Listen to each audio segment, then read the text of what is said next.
And one pill makes you small, and the ones that mother gives you don't do anything at all. Go ask Alice when she's 10 feet tall. And if you go chasing rabbits and you know you're going to fall, tell 'em our hookah smoking caterpillar has given you the call. We call Alice when she was just small. When the men on the chessboard get up and tell you where to go, and you've just had some kind of mushroom, and your mind is moving low, go ask Alice, I think she'll know. When logic and proportion have fallen sloppy dead, and the white knight is talking backwards, and the red queen's off with her head. Remember what the dormouse said. Feed your head, feed your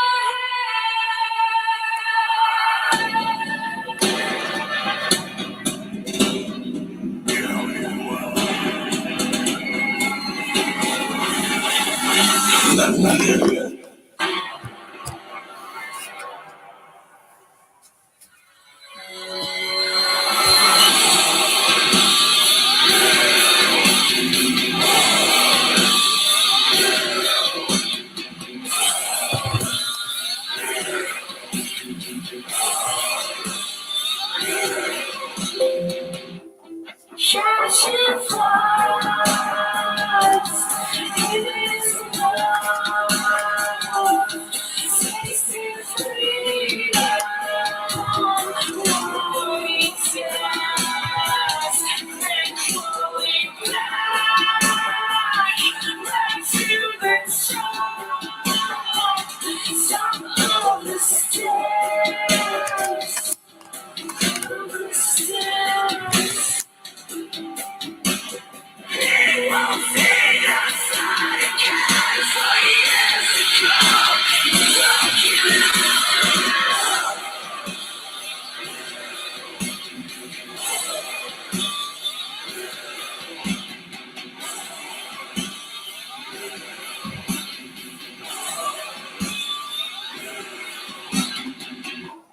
Like a cat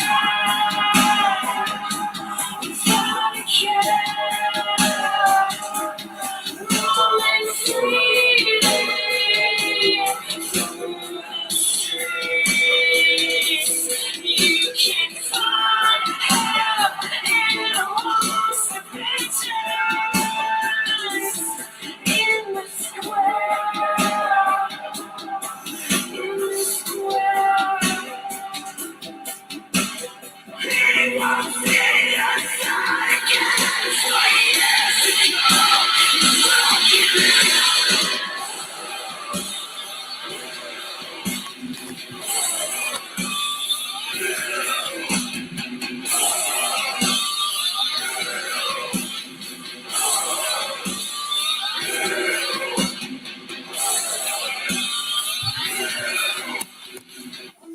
Catching flies in this world, tasting freedom. And one pill makes you small, and the ones that mother gives you don't do anything at all. Go ask Alice when she's 10 feet tall. And if you go chasing rabbits, and you know you're going to fall. Telemahookah, smoking caterpillar, has given you the call. We call Alice when she was just small. When the men on the chessboard get up and tell you where to go, and you've just had some kind of mushroom, and your mind is moving low, go ask Alice, I think she'll know. When logic and proportion have fallen sloppy dead, and the white knight is talking backwards, and the red queen's off with her head. Remember what the Dormouse said. Feed your head. Feed your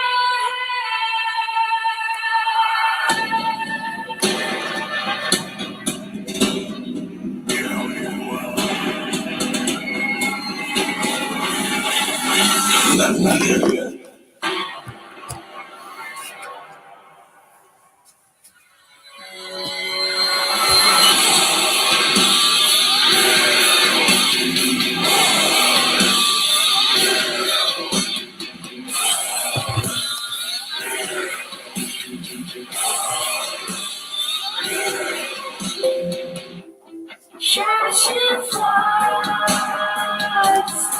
in this world, tasting freedom, rolling fast and going back to the top of the stairs.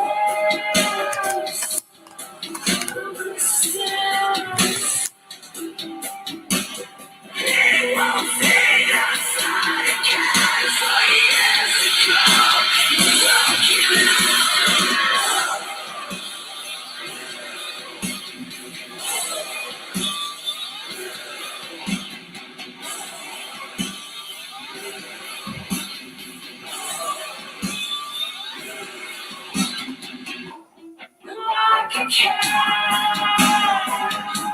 without a care, rolling freely through the streets. You can find help in almost the pictures in the square. In the square.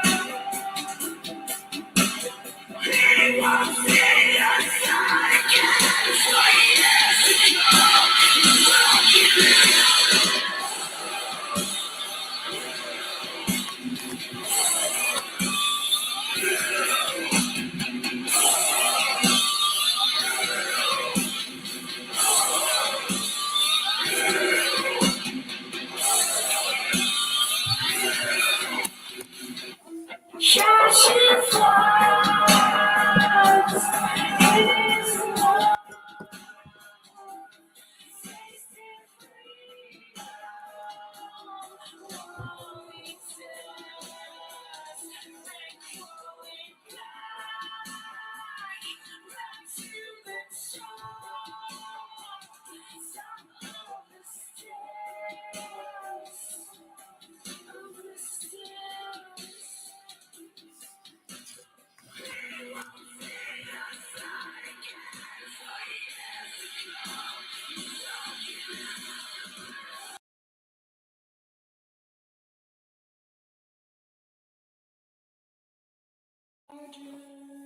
And one pill makes you small, and the ones that mother gives you don't do anything at all. Go ask Alice. when she's 10 feet tall. And if you go chasing rabbits and you know you're going to fall, tell 'em a hookah smoking caterpillar has given you the call. We call Alice when she was just small. When the men on the chessboard get up and tell you where to go, and you've just had some kind of mushroom, and your mind is moving low, go ask Alice, I think she'll know.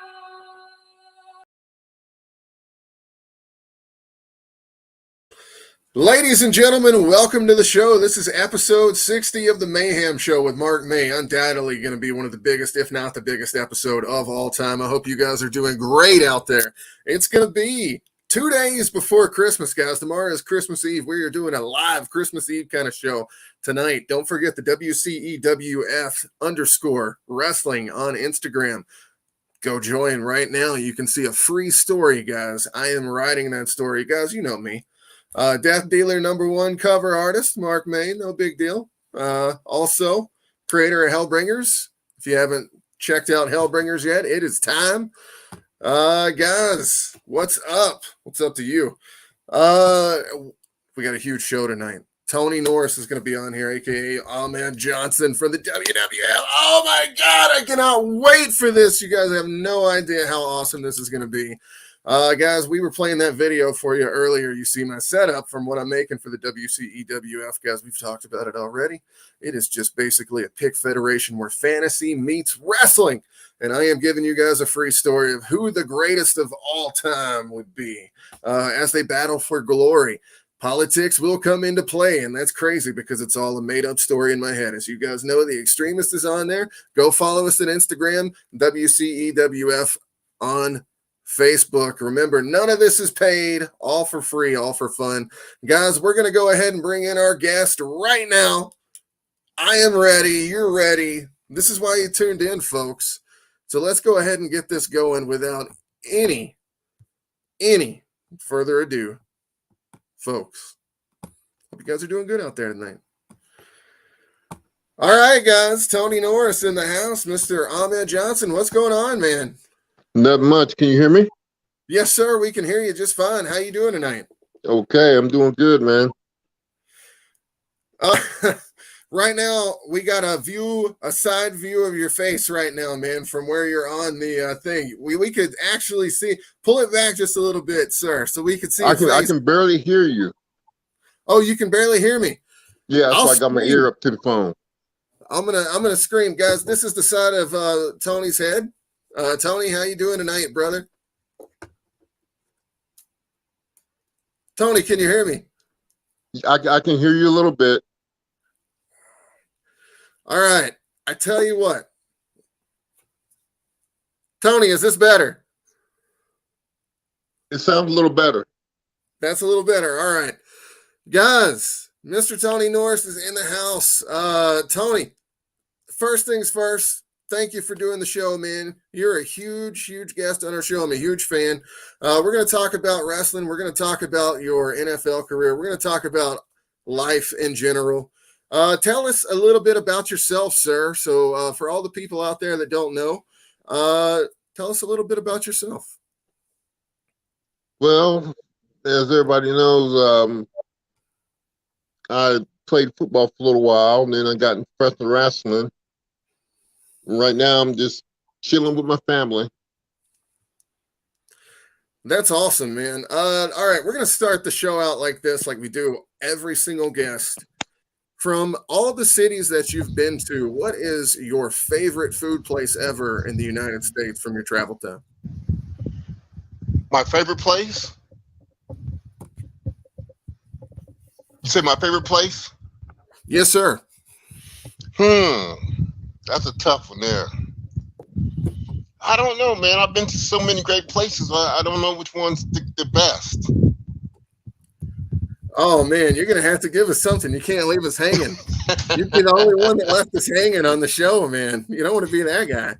I tell you what, the craziest place I've been was New York, man. What was the food item that you had that was like the best there, man? Like what was it? Like what was the tastiest thing you had? In New York, Yeah. I'd say the pizza. Oh yeah? Yeah. What made their pizza stand out over everybody else that you ate? I don't know, man. It was just more crunchy, more tasty. You know what I'm saying? It had a better like zing to it.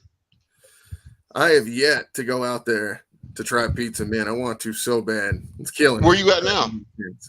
Denver, Colorado, dude, and we do not have any good pizza places out here, and it's cold. It's cold out here. Woo! -15 with a -65. It is terrible. Terrible. I'll keep my weather here in Houston. How's it doing out there in Houston, man? It's -3 right now, but it's okay. Dang. You guys got humidity to go with that? A little bit. It's only gonna last for like 2 days, and then it's gonna go right back up. Hey, maybe it'll kill all the rattlesnakes, right? Oh yeah, somebody needs to. So let's get into your early life. What got you into wrestling? Let's talk a little bit as a teenager, as you're an athlete. You're going in to play for Tennessee for college. My stepmom's a huge Tennessee fan, by the way, and I'm a huge Alabama fan because I grew up in Alabama. So that rivalry, I grew up watching Tennessee beat me for like 20 straight years. You know what I mean? Up until they finally did. That's my team, though, Alabama. Oh, it is. Oh yeah. Roll Tide, man. Roll Tide. Roll Tide. So that's what I grew up with. My dad got me into that. I remember in '92, I was 7 years old when they won that first national championship when I was born. And I just remember him going crazy in the living room. And I'm like, why is this dude going nuts? You know what I mean? And, and it was because of that game. It was when the strip happened to the Miami player and he takes the ball and he runs it back all the way. It was awesome to see that. You know what I mean? Oh yeah. And you know, it's crazy because my dad also got me into wrestling, which is why we're talking right now. And we're going to talk about wrestling. So tell us a little bit about how you got into college first and a little bit about your athleticism. And did you ever think you were going to be a wrestler in high school? No, I wrestled in high school, but I never thought I would be a professional wrestler. What happened was Stevie Ray from Harlem Heat, Stevie and I were best friends back in the days. And he wanted to go to Ivan Putski's wrestling school. And he asked me to go with him. And at first I was like, nah, man, I don't want to do it. This, that, and other. Then he kept talking to me. And then so I said, yeah, I'll go. So we went to Ivan Putski wrestling school together, me, him, and Booker T. And that's how I got involved with wrestling. So you guys were all in that school together at one time? Yeah, we were all in there at one time. That's absolutely insane. So you were trained right under Ivan Putski, like you said, but also Skandor Akbar, who trains a ton of wrestlers. Is that correct? Well, Skandor, I never trained under Skandor. Skandor was my manager for a little while once I became Modib down in GWF. And Skandor was my manager. But no, I never trained under Skandor. So it also talks about Scott Casey. Can you tell us a little bit about him? I never trained under Scott Casey either. He wasn't there when I was there. So it says, it doesn't say that you trained with him. It says Norris trained as a professional wrestler under. Yeah, it's got you under these guys on your Wikipedia, which never trust Wikipedia, guys. We found that out on past yeah, never trust them. So you're setting the record straight for all the people out there that have read it before. He's actually only trained over Ivan Putski. So there you go. Let's set the record straight right now, guys. This is kind of what this show is all about and has been the past couple weeks. So that's what we're doing. We're getting the record out there. Tom Pritchard even said last week when he was on the show, he's like, listen, that stuff on Wikipedia is not right. I don't know who wrote it, but they need to update it. So yeah, they definitely update it. So let's talk about that for a second. So Booker T is an all-time legend. Stevie Right. Ray is an all-time legend. You know what I mean? You are an all-time legend. So you guys all go to school at the same time to learn wrestling from Ivan Putski. At Tell the us same about time. that experience. Was it a tough experience? Yeah, man, he worked your butt off, man. When you got down to Ivan Putski, you were drenched with sweat. I mean, he made you do moves over and over and over, and he was kind of a shooter coach. You know what I'm saying? Kind of taught you how to shoot, Right. and So like shooting in for the hips and a takedown and stuff like that. right. He was more of a shooter coach, but he was a good man, man. He was a good teacher. So what year is this? Huh? What year is this when you go down to train? Oh, what year did we train? Man, now you getting me on this one now. Damn, I don't even remember, man. I don't remember what year it was. No? No, I don't recall what year. It was maybe 3 years before I got into WWF. Okay, so 90, let's see, 94, 96, 93. 93, 94. I'll say about 93. Okay. All right. So when are you out of high school? What year did you graduate? You're gonna ask me all the questions. Now I'm about to count my fingers and find out when I got into high school. 80 something. Okay, so 80 something. So in between those years when you're playing college football in Tennessee, let's talk about that because we're getting everybody caught up to the wrestling part of this. Tell us a little bit about your recruitment to Tennessee. And you were a linebacker, correct? Right. I played offensive line in high school, and then when I got to Tennessee, they made me a linebacker. Really? Yeah. Wow, that's quite the change, man. Because I had this speed, you know. I was a pulling guard most of it, you know, and we did a lot of our plays with me pulling. So I was more of a pulling guard, and then when I got to school, they made me a linebacker.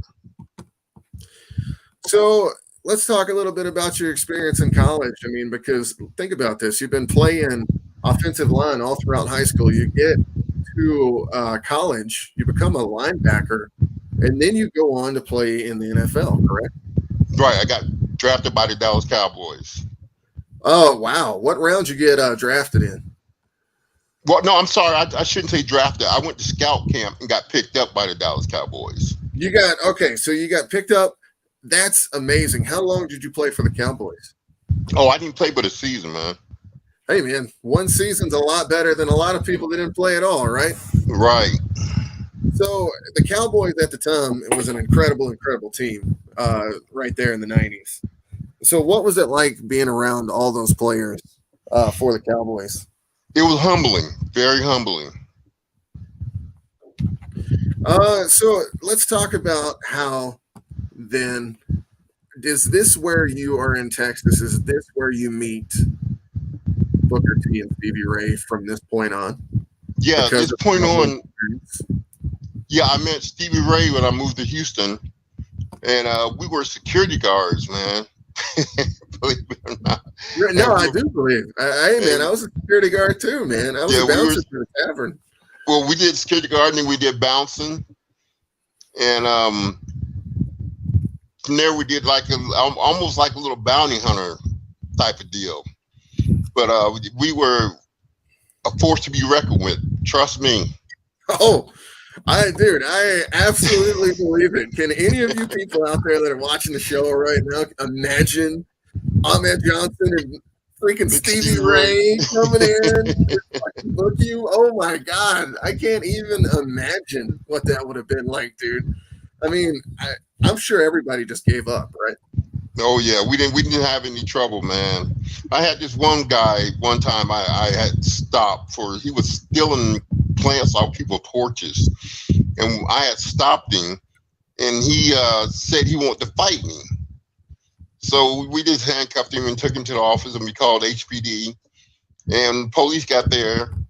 He said, "I'll kick your ass." He was calling me the N-word and all this other stuff. And then when they took the handcuffs off of him, the cop said, "Okay, you want to fight him? Go ahead, fight him." And the cop went outside, and he was like, and then the guy was like, I bet I can beat your ass, you Michael Jackson." And I today don't know what he meant by calling me Michael Jackson. So how long did you guys do this for, and what translated this into going to a wrestling school? How did this work? How did this be brought about from? We did this for like 2-3 years, man. And then Ivan Putski decided to open up a school right down the street from us. So we, took our skills and went down there with Ivan Putski, and he turned us into what we turned into, man. So this is crazy. All right, so what makes Booker T and Stevie Ray go to WCW? What makes you go to WWF?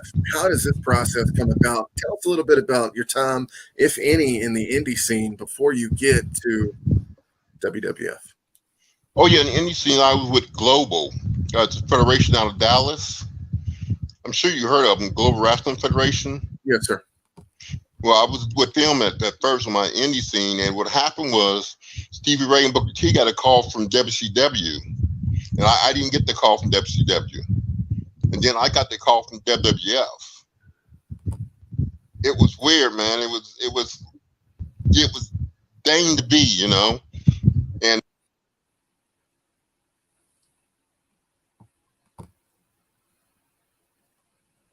And are you still there, brother? That cold, man. That cold. He'll be back. Guarantee it.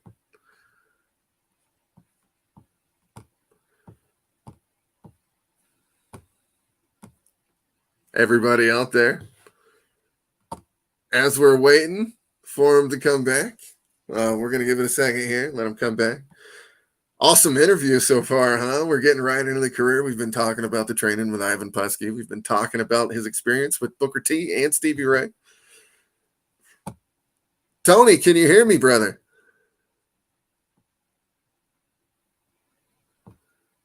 Tony, if you're in the house, let us know.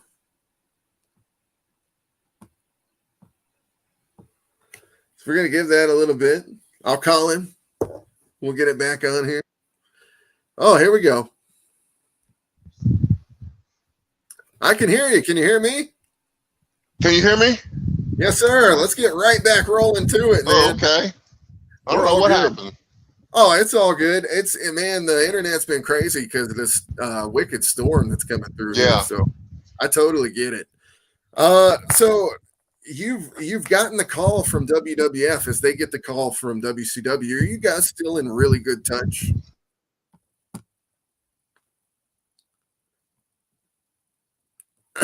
Are we in good touch? He was out for that one. He said no. Guys, while we're waiting, don't forget about this. When logic and proportion have fallen sloppy dead, and the white knight is talking backwards, and the red queen's off with her head. Remember what the Dharma said. Feed your head. Feed your head.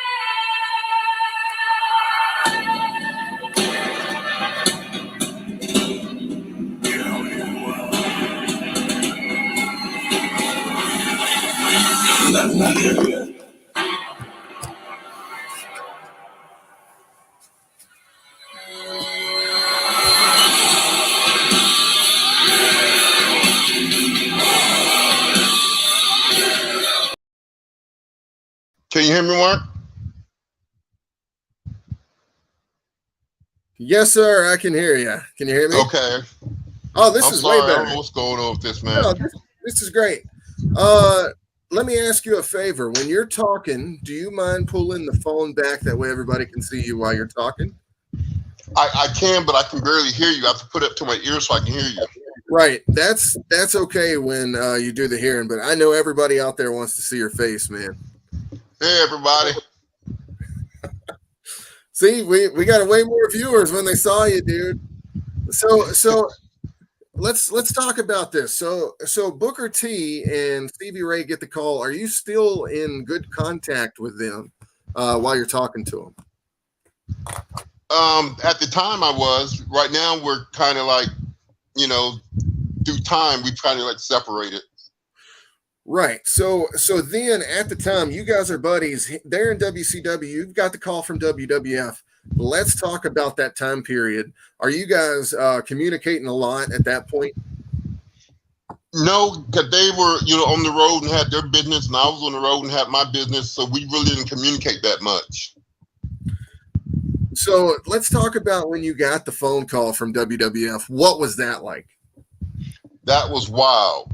I got the phone call, and it was Vince McMahon himself, and I didn't believe it. He said, this is Vince McMahon, WWF, and I'm like, yeah, right. Who is this? And I'm like, really getting pissed off because I think it's somebody playing a joke on me. And then he said, this is Vince McMahon. He said, I'd like you to come down to New York or Stamford and let's interview you and see if you're fit for the organization. And I'm like, yeah, right, whatever. So it's so funny. The next morning, there was a knock at my door, and it was the UPS man, and he had a ticket for me to go to New York. What? So I get to New York. You there? Yeah. Oh, I'm still here. Okay. I'm listening. So I get to New York, and I go to Titan Towers, and there he was, this man standing there, just proud, and kind of got it going from there, man. So tell us a little bit about the experience. What was it like when he at this point, you're sitting there, you see him, you see Vince McMahon, this isn't a joke anymore. This is really happening. Tell us about that experience at that time. It was pretty wild, man, because, here you are sitting in front of, Vince McMahon. You see him on TV all the time. And it was just a wild experience, man. So what does he say to you? What is the contract negotiation like? What is the overall sense in the room? What does he tell you that the character is going to be like for what you're going to be doing? Well, you know what? At the first day, he didn't discuss the contract or the character. That didn't come till later on down the line when we were sitting at this table with JR and Cowboy Bob Orton and some other wrestlers, and they were, making up a character. And at first they wanted to call me Buck Bronson. Buck Bronson, really? Yeah. And I didn't like that too much. So then they came up with Ahmed Johnson. Where they got that from, I have no idea.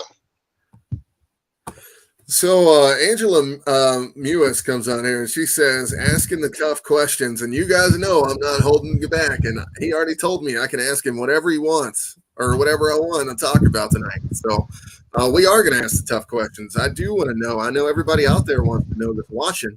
So we are going to ask those tough questions. So what is it like then on the rest of that first day? What do you guys actually do on that first day? If you're not talking about contracts, money, or character stuff.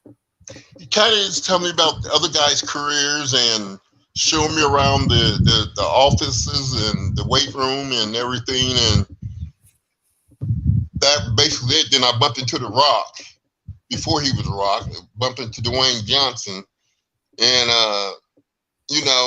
Mark Henry. And we kind of just went on from there, with nothing too outlandish, So you guys were just hanging out all day then? Yeah, we just basically hanged out at the towers all day.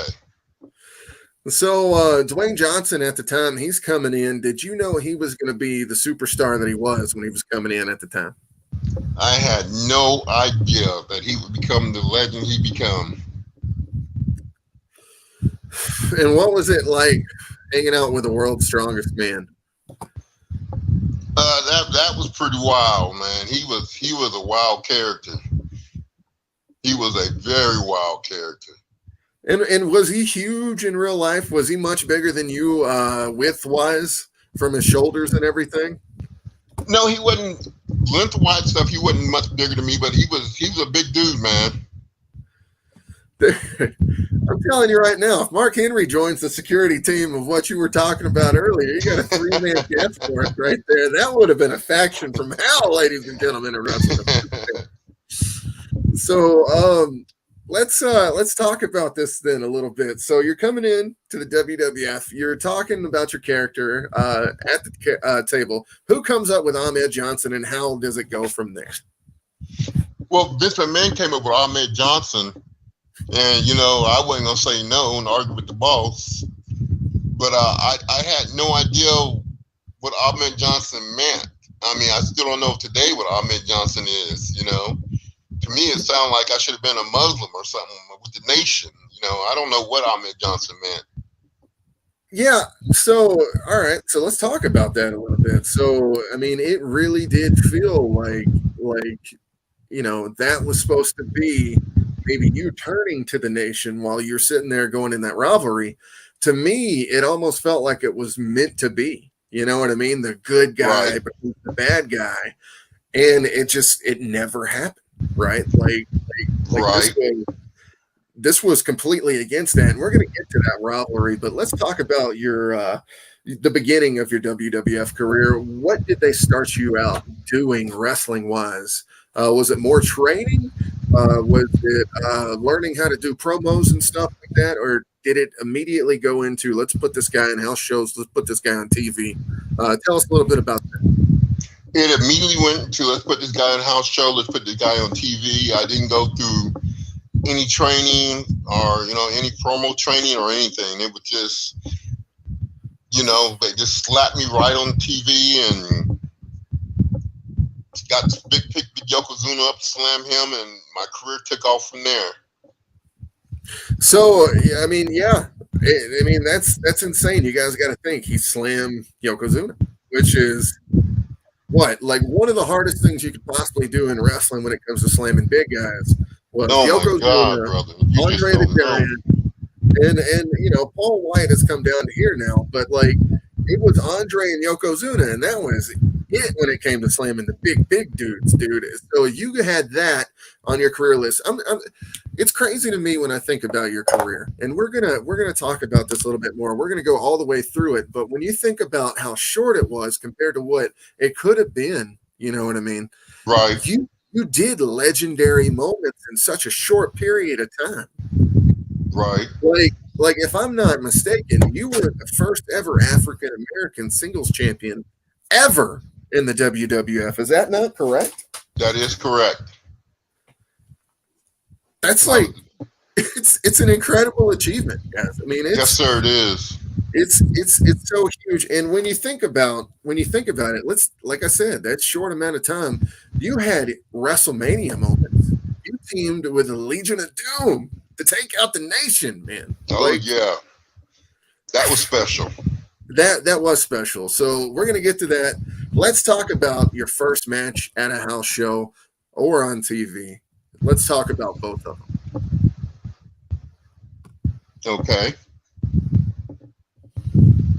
Then the house show, I bring a guy down with me named what was his name? Rico.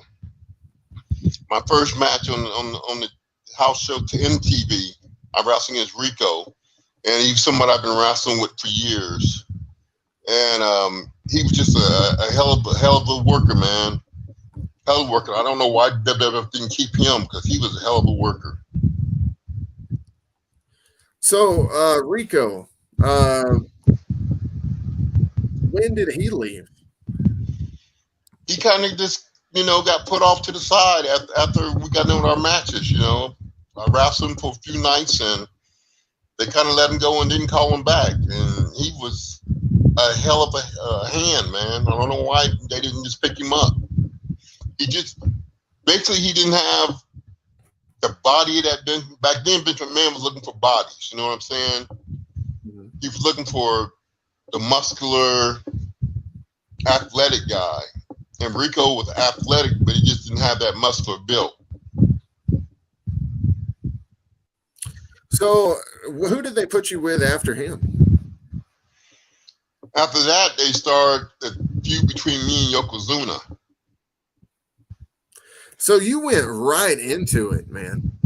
Right. They threw me right in the fire, you know. I wish they would have gave me a little more training. But he didn't see it that way. And he put me right in the fire, man, with everybody else. So, I mean, to think about it, you probably might have needed a little bit more training at the time, being as green as you were. But Right.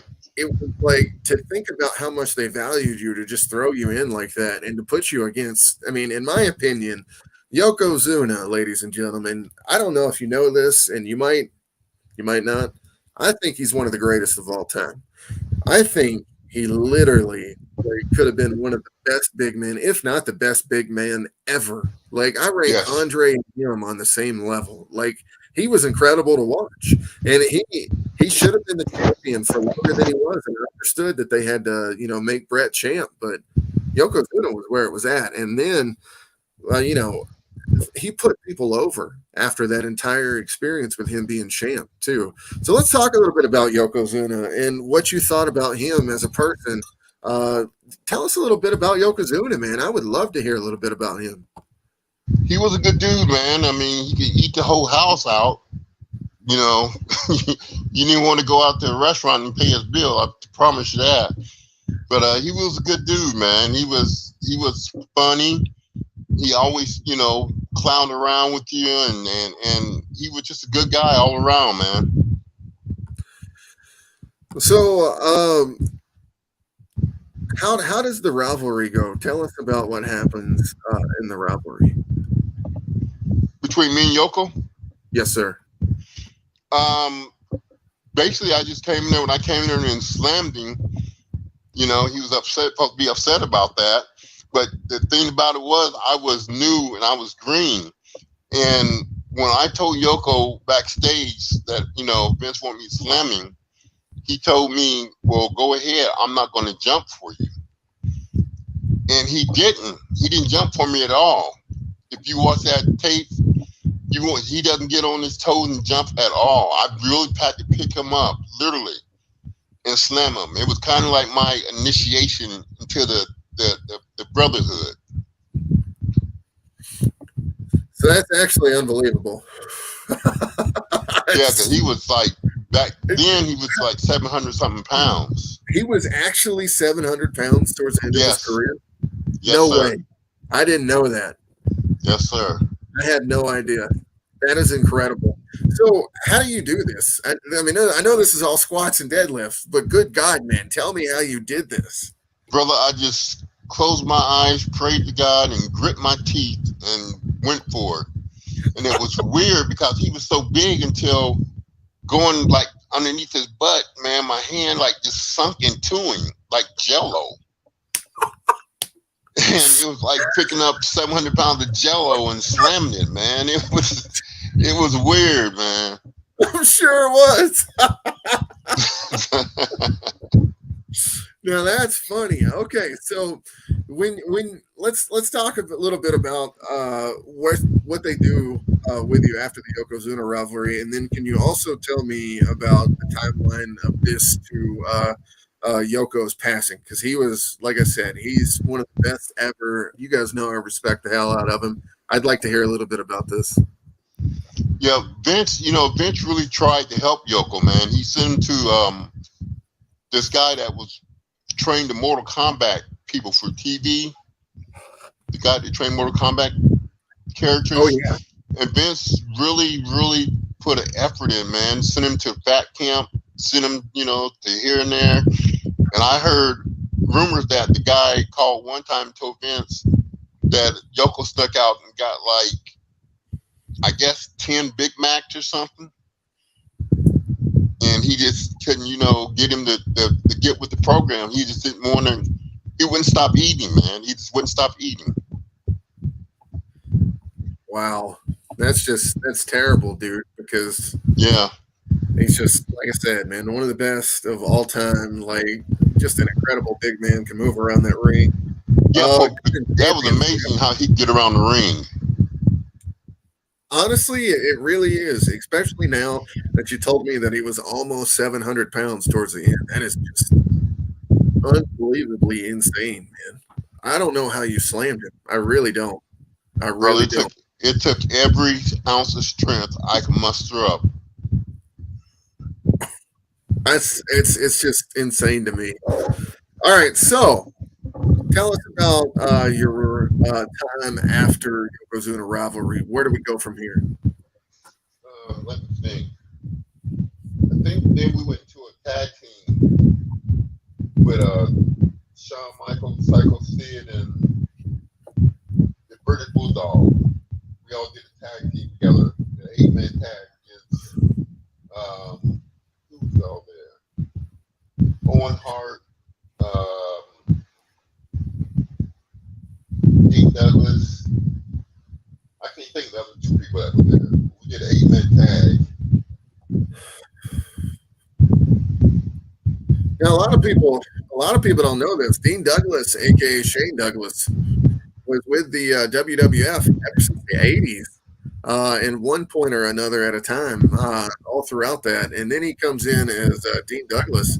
What was it like teaming with Shawn Michaels and Psycho Sid? And tell me a little bit about the character of Shawn Michaels, and tell me a little bit about him. Well, Shawn Michaels is Shawn Michaels. I mean, what you see is what you get. He was very arrogant, to be honest with you. He was very arrogant, very much, I'm Shawn Michaels, I'm the king, and he knew it.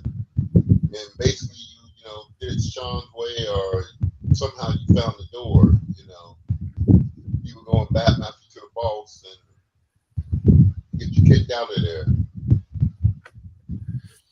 So you're talking about Shawn Michaels. We've already said that like it was last week we were talking about Hogan doing the same thing with Bill Sullivan. He actually Hogan apparently got him kicked out of WCW after the Butcher beefcake. He heard a fan say, "Hey, you kind of look like Hogan." And apparently Hogan got him fired. That's what he was telling us on the show. So it almost sounds a little bit like Shawn Michaels had that same sway with the WWF at the time. Yeah, he did. He had a lot of pull with Vince. And at the time, he was kind of like, he was basically running the show, man, behind the scenes. So, Shawn eventually leaves. What is it, 97? At the end of 97, or is it early 98? I think it was early 98. Early 98, March of 98, right? For WrestleMania. Or it might have been April. Might have been one of the two. But I think that's WrestleMania 14. He leaves after that. He says he loses his smile. Is that just because he gets found out that all this bad shit is happened and he's responsible, or what? I don't know what that losing my smile shit was, man. It was I don't know. It cracks me up every time I think about it. I was crying. I'm losing my smile. What is that, man? I'm losing my smile. Bro, he lost his smile, man. I don't get that one. So what did you think when you heard that at the time? Him being the top star in the WWF at the time and the champion. He's going to drop it to Stone Cold Steve Austin. What was Steve Austin like at the time? I always liked Steve Austin. I thought he was a true guy, man. But, you never know someone until you know them,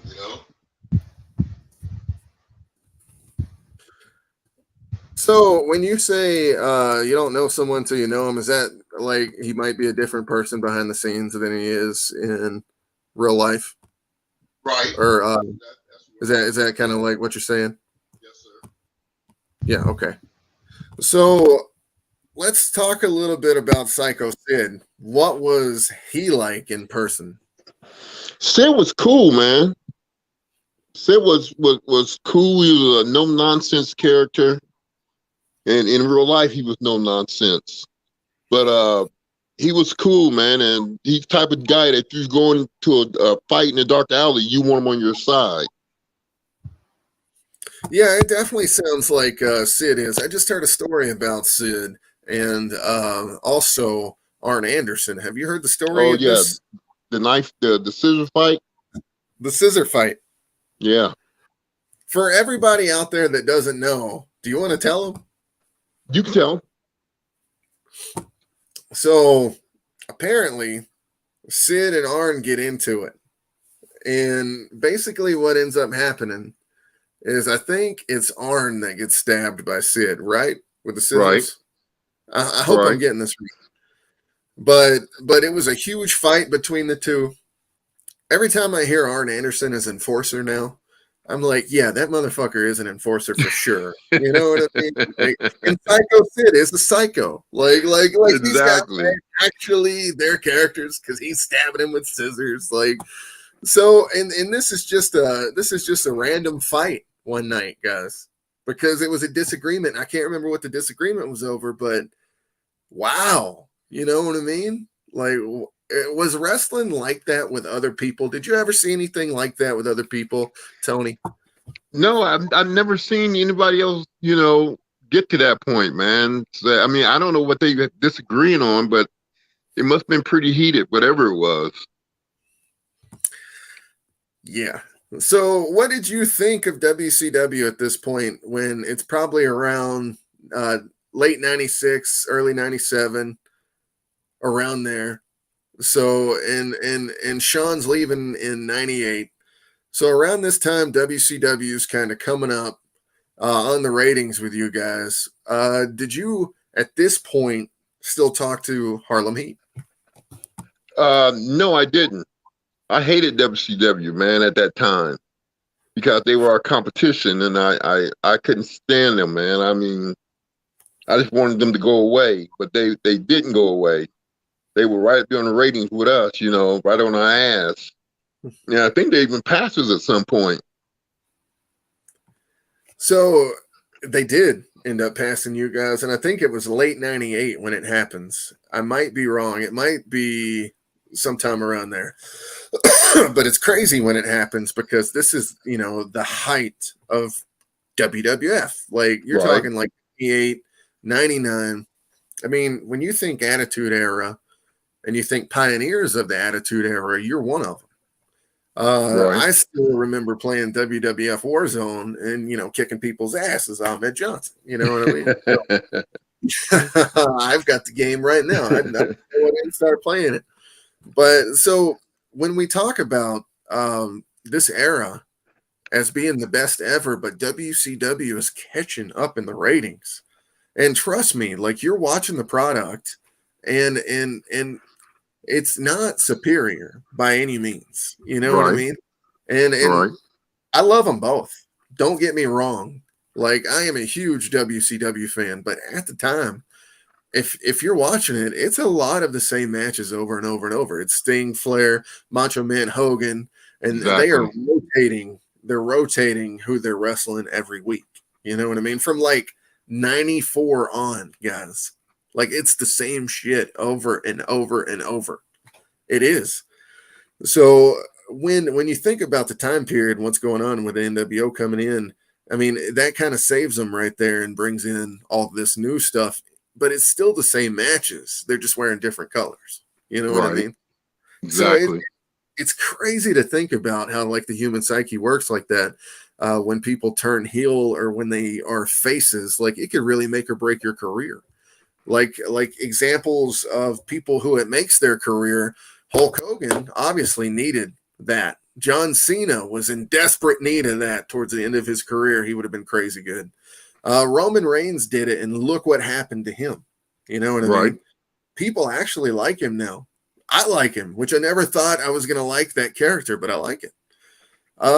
It's crazy to think about, you know, the heel turns, but then there's way too many, like the Big Show. You know what I mean? You didn't know what to think week to week. Like this guy, he was all over the place. But did they ever come to you and ask you, did you want to be a heel, and did you accept? You know, when they first brought me in, they didn't tell me whether I was going to be a baby face or a heel. They kind of just put me out there, man, and let the audience be the judge, and the audience made me a baby face. But then when I switched over to the Nation, that was the first heel turn I ever did. And that didn't last for maybe, a month or two? That was a fake heel turn. Yeah. Because what happened was Vince called me called all of us to the office, the whole Nation. And he said, Ahmed, I'm going to have to take you out the Nation.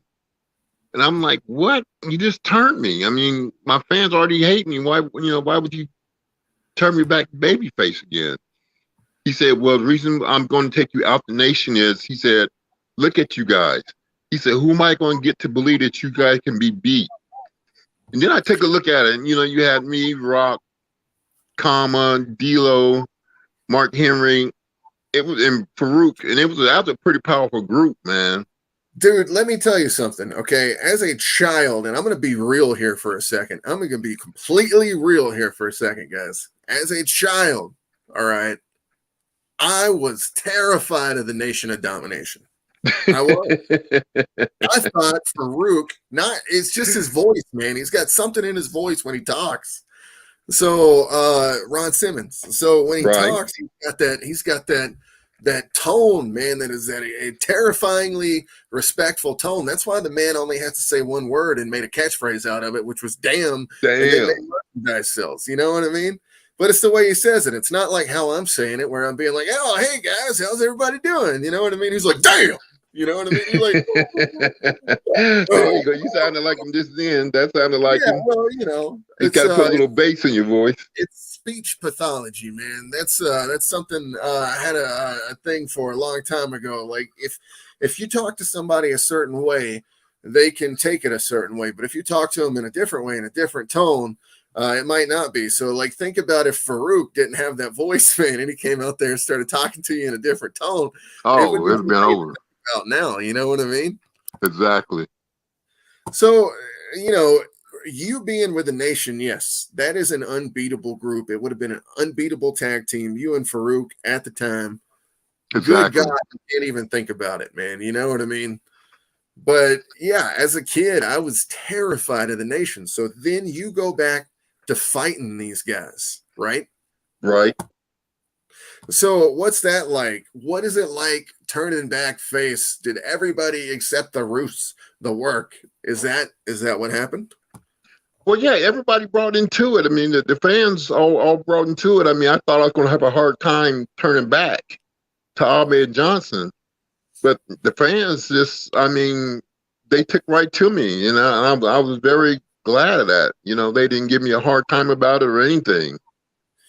So I was watching the Royal Rumble. I think it was 97, might have been 96. It was one of the two. I think it was 97, but it's where you and Farouk go at it. It might have even been 98. But It was an unbelievable physical match. Like, tell us about y'all's style of wrestling so hard compared to what you see today, where they feel like they're patty caking each other. And you guys are literally out there shoulder tackling the fuck out of each other. Tell me a little bit about this. Oh yeah, brother. It was a shoot match between me and Farouk. I mean, we shot on each other, but with a certain amount of respect. We hit each other hard enough to where we're going to kill each other, but it was hard enough to where you know you've been in a match and you know you've been hit. So, I mean, our matches were really, really rough, man. They were. So a lot of people out there right now, if you have Peacock, if you have that service, you need to go back and watch these matches that we're talking about. Tony, can you actually tell me this actual the pay-per-view matches that you guys fought? That way people can go back and watch them. Also, do you guys get any kind of royalties from that? Man, you get like 2% royalties. Hey, that's better than nothing. Right. I guess you'll get like that. Yeah, but Right. it's just 2%. I mean, on your toys, on your royalties, on whatever you sell, you get 2%. So we need a Mattel Elite Ahmed Johnson figure. Is this ever going to happen? Well, there's another company that's out. I don't know the name of them. I forgot, but they're making a Tony Norris doll, which is Ahmed Johnson doll. But they are Awesome. making a new one. They are. Yeah. Do you know the name of the company? I don't recall the name of the company right now. And they called me, and I just signed the contract with them the other day. Awesome. I can't wait to get one of those. I'll make a custom of you if I have to, and throw you in the Federation that we were showing earlier. Did you see the video that we were showing earlier by chance? No, I didn't check it out, man. You want to see it real quick? Yeah, that'd be cool. Okay, this will give you a little break to get something to drink too, if you want it, man. Okay. Because here's the deal: we're running up on hour 1. How many hours you want to go? Because I know we've got a second hour for sure. I'm just with you, brother. All right, let's do this then, man. Also, man, you're awesome. So here we go.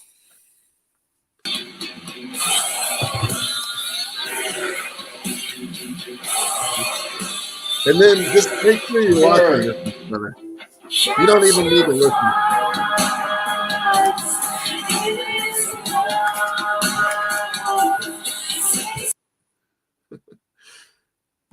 Hold on. Tony. Yeah, I'm here. Pull your head back so we can see you, brother. That way you can watch this. Can you see me? So let's see. So just we can't see you. Hold on. I want it to be where you can actually see this, or is it frozen on your camera, or are we still looking at the set? Oh, there we go. There we go. Okay, I'll show this to you real quick. You don't have to listen anymore. You just watch.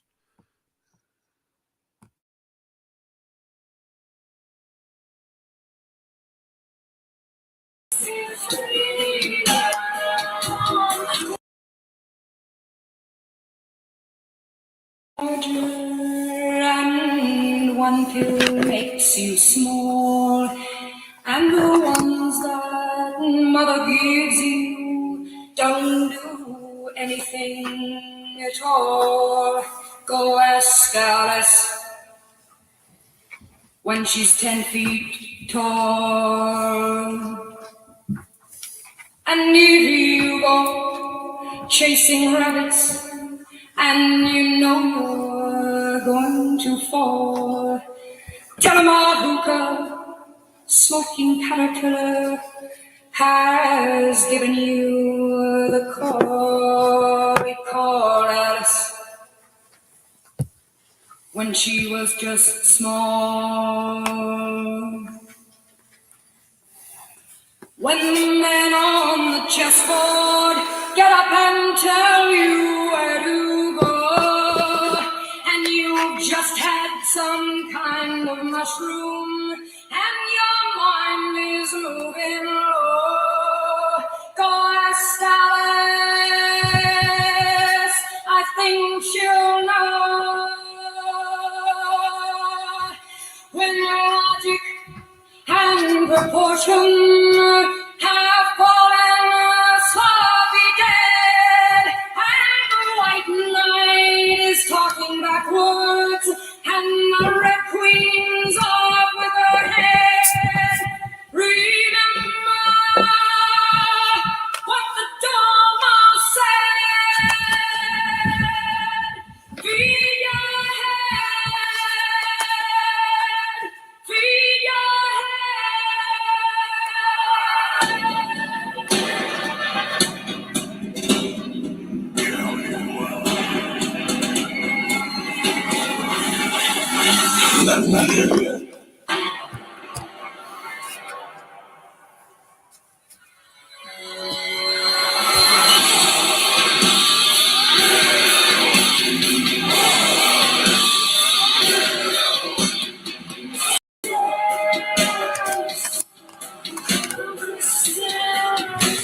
All right, Tony. So this is the setup for the WCWF, man. That's the setup we got. That's the setup we got going on right there for the That's a good setup. What'd you think of that, brother? That's a good setup, brother. So I'm a comic book publisher. I'm a comic book artist. I'm a weirdo. You know what I mean? But I'm making a story out of all these wrestlers that we've put in the past in action figure form. I'm going to take pictures, put it on an Instagram page, and then we're going to tell the story through that. So if I had an action figure of you, man, or a custom, you'd be in the Federation right now. Almost had one last week, actually. Some guy from England was making a custom figure, and dude, it looked just like you, man. It was amazing. It was amazing, dude. Yeah, some of these artists, they make one-offs, right? So it's not like they're mass producing or anything like that to make money. They make like these one-off art pieces. So it's pretty cool to see. If you get a chance, you should check out some of the ones they made of you. I will definitely do that. So at this point in your career, we're talking about the nation. We are talking about you turning back to being a babyface. Tell me the first time that you fought Farouk in a match that was of importance, that was the end-all be-all. This is the end of the rivalry. This is the one that matters. What was that match, and where was that? I think that match would be with me and the Road Warriors when we took on the Nation. So that was WrestleMania 13. Is that correct? Right. So WrestleMania 13, Legion of Doom come in. Now, was this their first year back from WCW? Right. So it is their first year back from WCW, and they immediately throw you with them. Is that correct? Yes. What was Hawk like? Hawk was a wild dude, man. If you can drink it, you can smoke it, he was doing it. He was a wild character, man. So you're meeting Hawk. What is the first year that you meet Hawk? Is it 97? Is that correct? Yeah, I didn't meet him. First time I met either one of them was in the ring during that pre-interview when we came out against the Nation and was talking trash to the Nation. That was the first time I ever met either one of them. No kidding. In the ring. Yeah. Just literally. You didn't even have a pre-interview session before you go out for any of this? No. How do first time I met them was in the ring. How do your promos come about for this event then? Because is this WrestleMania that we're talking about? Right. So how do your promos come about on this for WrestleMania? So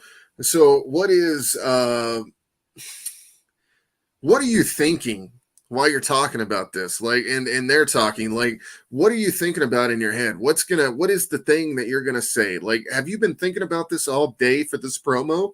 Or like, is it literally on the spot, just right then, right there?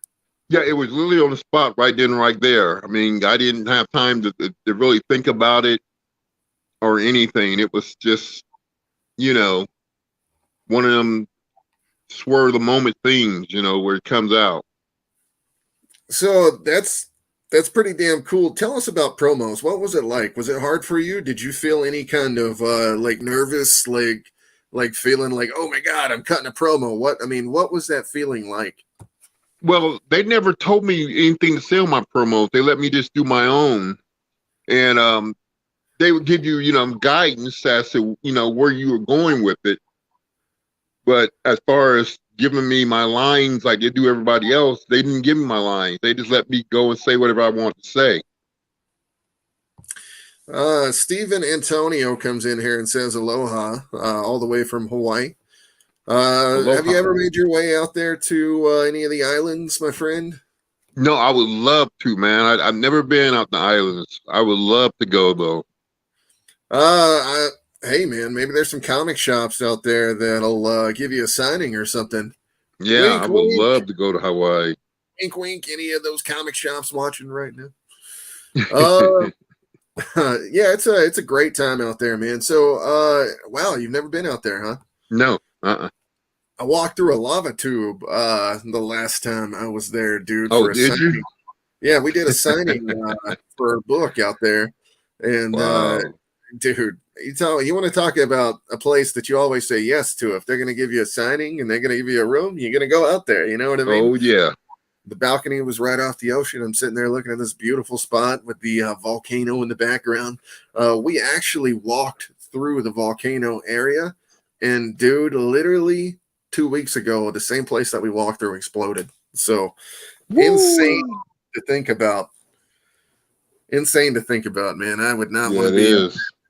at that time. So I am lucky. I am so lucky because I'm sitting here getting to do this interview with you, and we're talking about your wrestling career, and we're leading all the way up to this WWF timeline.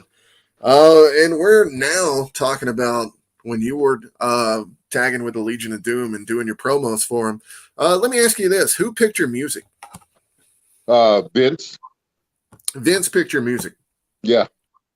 So, did Vince pick music for everyone? Yes, he did. I don't know anybody that had any say so over the music. Wow. Wow.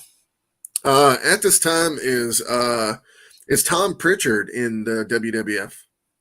Yes, he is. So, what do you think about Tom? I think he's a good dude, man. I mean, regardless of what he may think about me, I think he's a good guy.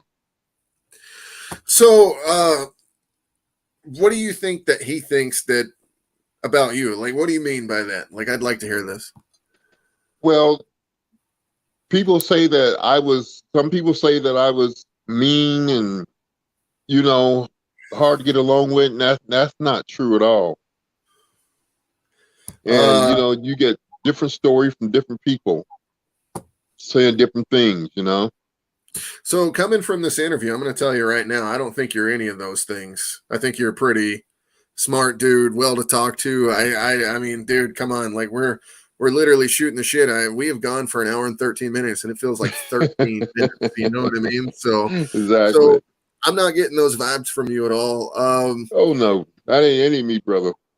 So let me ask you this. Well, Stephen Antonio asked a question real quick. We're going to come in here and we're going to let this question come in real quick.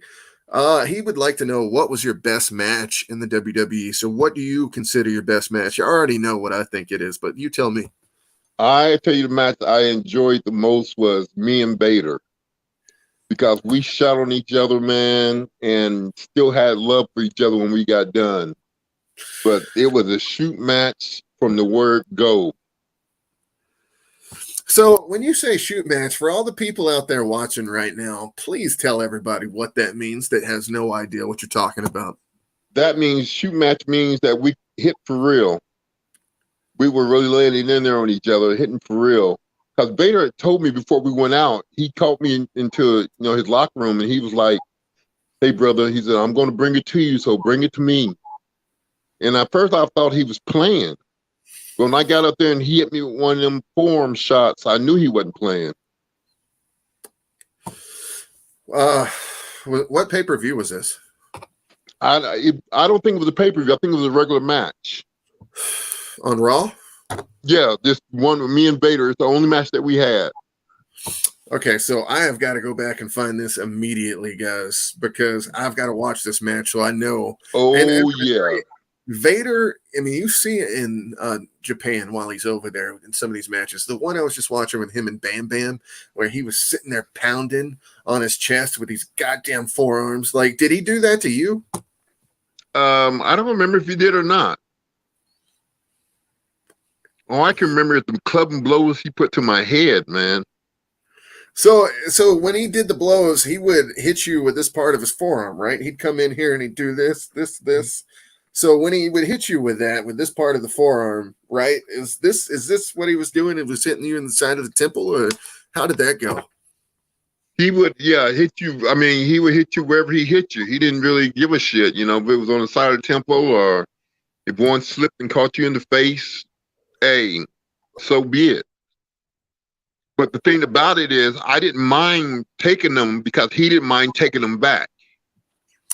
Right. and that would make hell of matches. And especially then, Vader had something to prove in the WWF. It felt like when he didn't really have anything to prove coming from where he came from in the WCW before. I feel like when he goes to WWF, it really lowers his career because of the way he's treated. You know what I mean? And Right.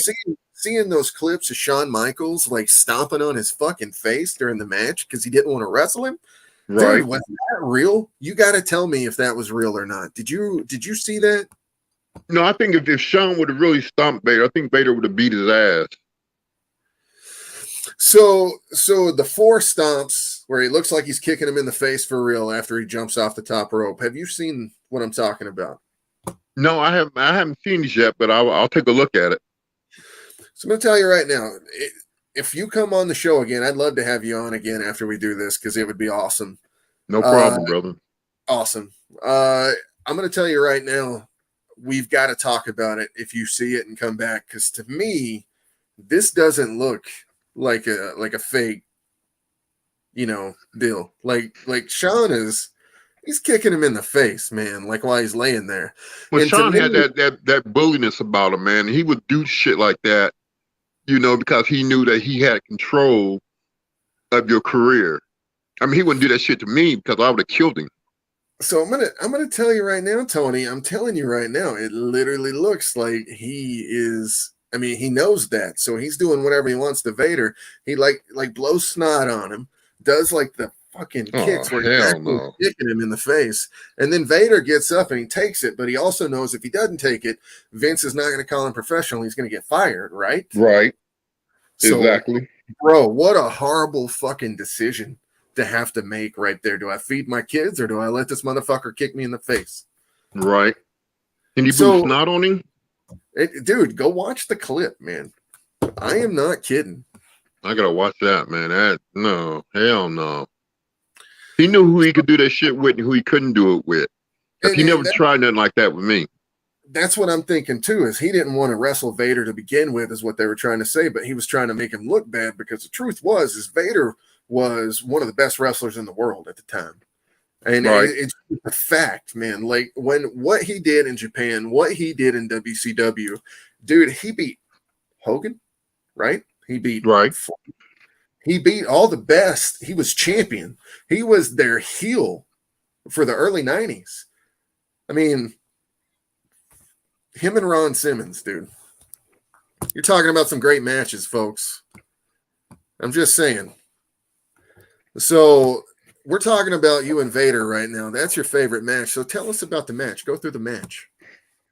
Well, it's like, let's say it started with him calling me in the locker room and him telling me, brother, I'm going to bring it. So, bring it back to me. And I'm not sure what he meant by that until I got in the ring. And then when I got in the ring, he pushed me. I pushed him back. And I think he spit on me or acted like he was spitting on me. And when he did that, I just went crazy on him. And then when he threw me in the corner, he started hitting me with these forearms, man. And I knew then I was in a fight for real. I was in a fight for real. But we stuck to the storyline. The guy was a great worker, and he wasn't a crybaby. So that made it fun for me because I like my work a little stiff. Yeah. Yeah, I'd say when you sit there and watch your matches, you can tell like you are killing people out there, dude. So did anybody ever complain about your physicality in matches? Oh, yes.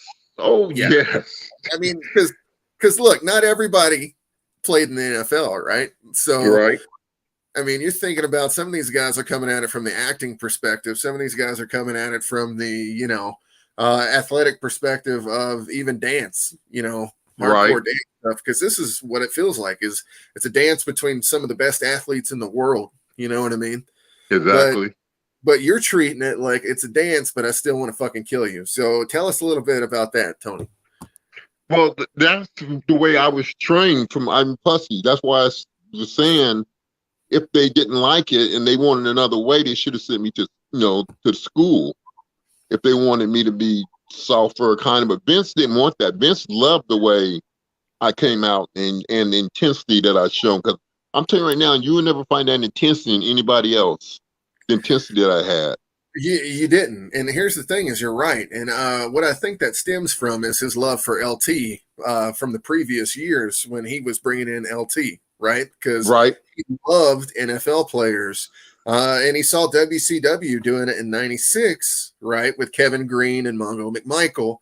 And so when you sit there and you see the LT thing, I think maybe he wanted LT to become like a full part of the roster. But here you come, just as badass, if not more badass. Dude, you were way more athletic for sure. Right.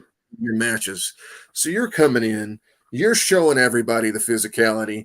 You're being way more physical than other people. So it almost makes your matches look way more real than other matches. You understand what I'm saying? Right. So it's kind of showing up the rest of the roster with what you're doing, and people are feeling this physicality, and you're saying people are complaining. What do you do, man? Do you just keep fucking going, or I just kept going, brother. I wasn't changing my style. Shawn Michaels tried to get me to change my style one time. He calls me into the office and he tells me, Ahmed, when you go out there and you're doing the flying over the top rope at 360 pounds and then I do it, it doesn't look as impressive when I do it. If you can do it at 360. So if you could, man, change up your style a little bit, do more bear hugs and stuff like that. Man, I was like, that shit went through one ear and out the other. I'm like, I'm not doing no fucking bear hugs. You crazy? This ain't 1960s. I'm not bear hugging nobody. So that's so funny because at the time, like that's what I thought in my head. I was like, this every time I saw a bear hug or anything like that, you associated with it with the older wrestlers. And it's funny that he wanted you to do a bear hug and it was telling you to do that. That's news to a lot of people here. It's so funny that we're talking about this. He wanted me to do bear hugs and big leg drops and big man moves, Hogan moves. I'm like, man, I'm not doing that shit. I'm an athlete, and if I can fly over the top rope, then I'm going to fly over the top rope. Right, and that's what made you special, and you've actually been emulated since. You think about guys like, and I'm going to piss a lot of people here off. You think about guys like Monty Brown, right? Like, right. That style. Like, what was the other one? Was it Ezekiel Jackson? Yeah, they had a guy named Ezekiel Jackson that was there that was trying his best to be Ahmed Johnson. Dude, so I'm sitting here and thinking about these guys, and like I said, no offense, guys. If you ever watch this show, awesome athletes, awesome wrestlers, but you're emulating this guy right here, and everybody knows it. You know what I mean? Right. So, and what Vince was trying to do was he was trying to find that intensity out of another wrestler, and he never found it yet.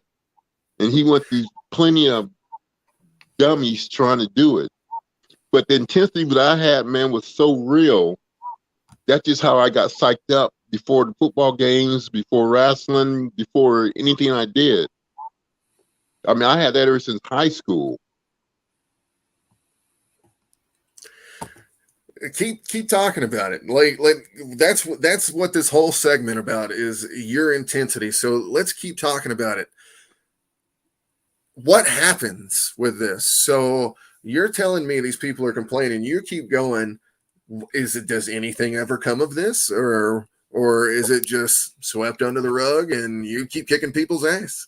Yeah, it was kind of swept under the rug, man. I mean, Vince never talked to me about it. Never said anything about me being too rough on the guys or anything. And like I said, I wasn't going to kill you. You gonna know I was there. But I wasn't going to try to kill you or anything. So, I mean, it was just, the thing that got me was when I went to WCW, those guys never complained once about how hard I was hitting them. And at WWF, you got all kind of little bitches crying, saying, oh, he's hitting too hard. He's shooting on us. But WCW, you didn't have anybody ever complain. So let's talk about WCW. When do you go to WCW? I think it was the early 2000s? What was your character? What was your character in WCW, Tony? Big T. And so, Big T. So did you last all the way till the end? when they go under? No, I got out before they went under. So I was gone before then. did you retire at this point, or did you keep your wrestling career going after this? I kind of retired after that, man. Were you ever approached again by Vince McMahon to join after that 2001 merger? No, I've never been approached by Vince McMahon again since then, because the way I left, I don't think he appreciated it. All right, we're going to get to that. Tell me about the next match after this. Tell me about your next rivalry after the LOD Nation rivalry. Tell me what comes next. You're still there, brother? Tony, you still there? Uh-oh. Froze again. Tony. Tony, come back. I'm just a fool without you on the show. I'm sitting here singing to the crowd. Tony, come back. We're going to play an ad now. It's for Hellbringers. Shattered Truth. Here it comes.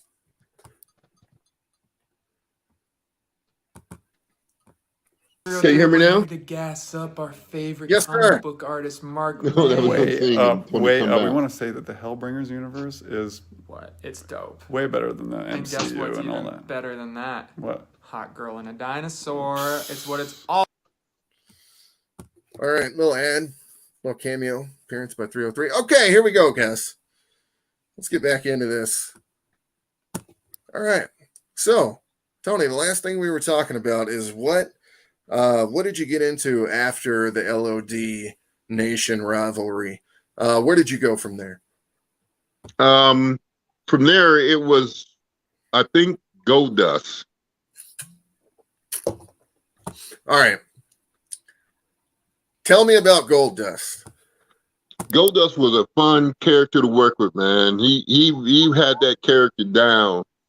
You know, he did a lot of off the wall shit, you know, to me in the ring. But I'm telling you, you want to have fun, work with Goldust. So let's talk about that. As a child, you know, being from Alabama, for me, like, it screwed me up. I was like, what the hell's going on? Because culturally, or even we just didn't have that instilled to us yet, like the way the world got now. So at the time, to me, I was like, God damn, what is happening on the TV? You know what I mean? But as an artist,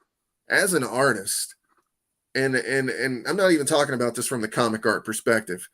I'm talking about as an artist in general, whether it be stage play, whether it be wrestling, whether it be just writing and telling a story, you have got to be, one, entertaining, or nobody's going to give a shit about any of the three things that I said before it. And then two, you've got to make somebody feel something. And so what he did is he made me feel something. He made me feel cringe. You know what I mean? Right. And then that cringe was so incredible because it played into all his moves and how he walked in the ring and all the moves that he did. Or when he would just rub on a wrestler just to get a reaction. Exactly. You know what I mean? And dude, I'm telling you right now, I know his dad always said that, you know, he never really accepted him for that after that. You know what I mean? But I don't think his dad understood. And if he did, if he understood the business like the way everybody thinks he did at the time, man, that was revolutionary shit. You know what I mean? And, it was. When you think about it now, Goldust, I mean, towards the end of his career, they tried to make him a joke, and he had some hilarious moments with R-Truth. You know what I mean? But in the beginning, you're talking about some of the most incredible shit ever, because you couldn't call him gay at the time, because he had Marlena walking out with him. You know what I mean? His wife. Exactly. And that's what made it even crazier. You know what I mean? Made it So all weird. but it made it watchable, and it made it amazing, and it made it to where you had to see what he was doing. And the reason I'm building this up so much is because you're about to tell us about the rivalry with him and working with him. But Dustin Reynolds, even before that, we're talking WCW. We're talking about a guy that could have went the cowboy route and had a career and been a legend through the cowboy route, like so many other people have done. Yes. You know what I mean? But he chose to go the route of the artist. This that has never been done, right? No. It was incredible to actually watch, man. It was when you go back and watch it now, you're like, damn, that is so before its time. You know what I mean? Right. And also now you don't think like that. You don't think like, oh, here's this guy, here's this guy actually trying to act like this. This guy was actually getting a rush out of the crowd. You know what I mean? Oh yeah, crowd fueled him. It's just, I mean, did he ever get hit or stabbed or anything like that the way Piper did? No, nah. See, that's crazy to me because like Piper, apparently Pritchard was telling us last week, Mr. Dr. Tom Pritchard, everyone, that Piper would get stabbed during shows, like, and sliced like through his leather jacket. Like that's how much he was drawing. So I always wondered if Goldust at the time, because to me, that's got to be top 5 heated character ever, right? Right. Especially when he first came out. So tell me about this rivalry. Tell me about your matches with him. Now that we've gotten the truth out of the way about how we really felt about, the situation and what was going on, tell us more. Right. I remember only time that he got me was one time we had a match and me and Vader and Owen Hart jumped off and hit me with the cast and I was supposed to be knocked out. So I get on the stretcher and Goldust is supposed to give me mouth to mouth, but we had practiced it.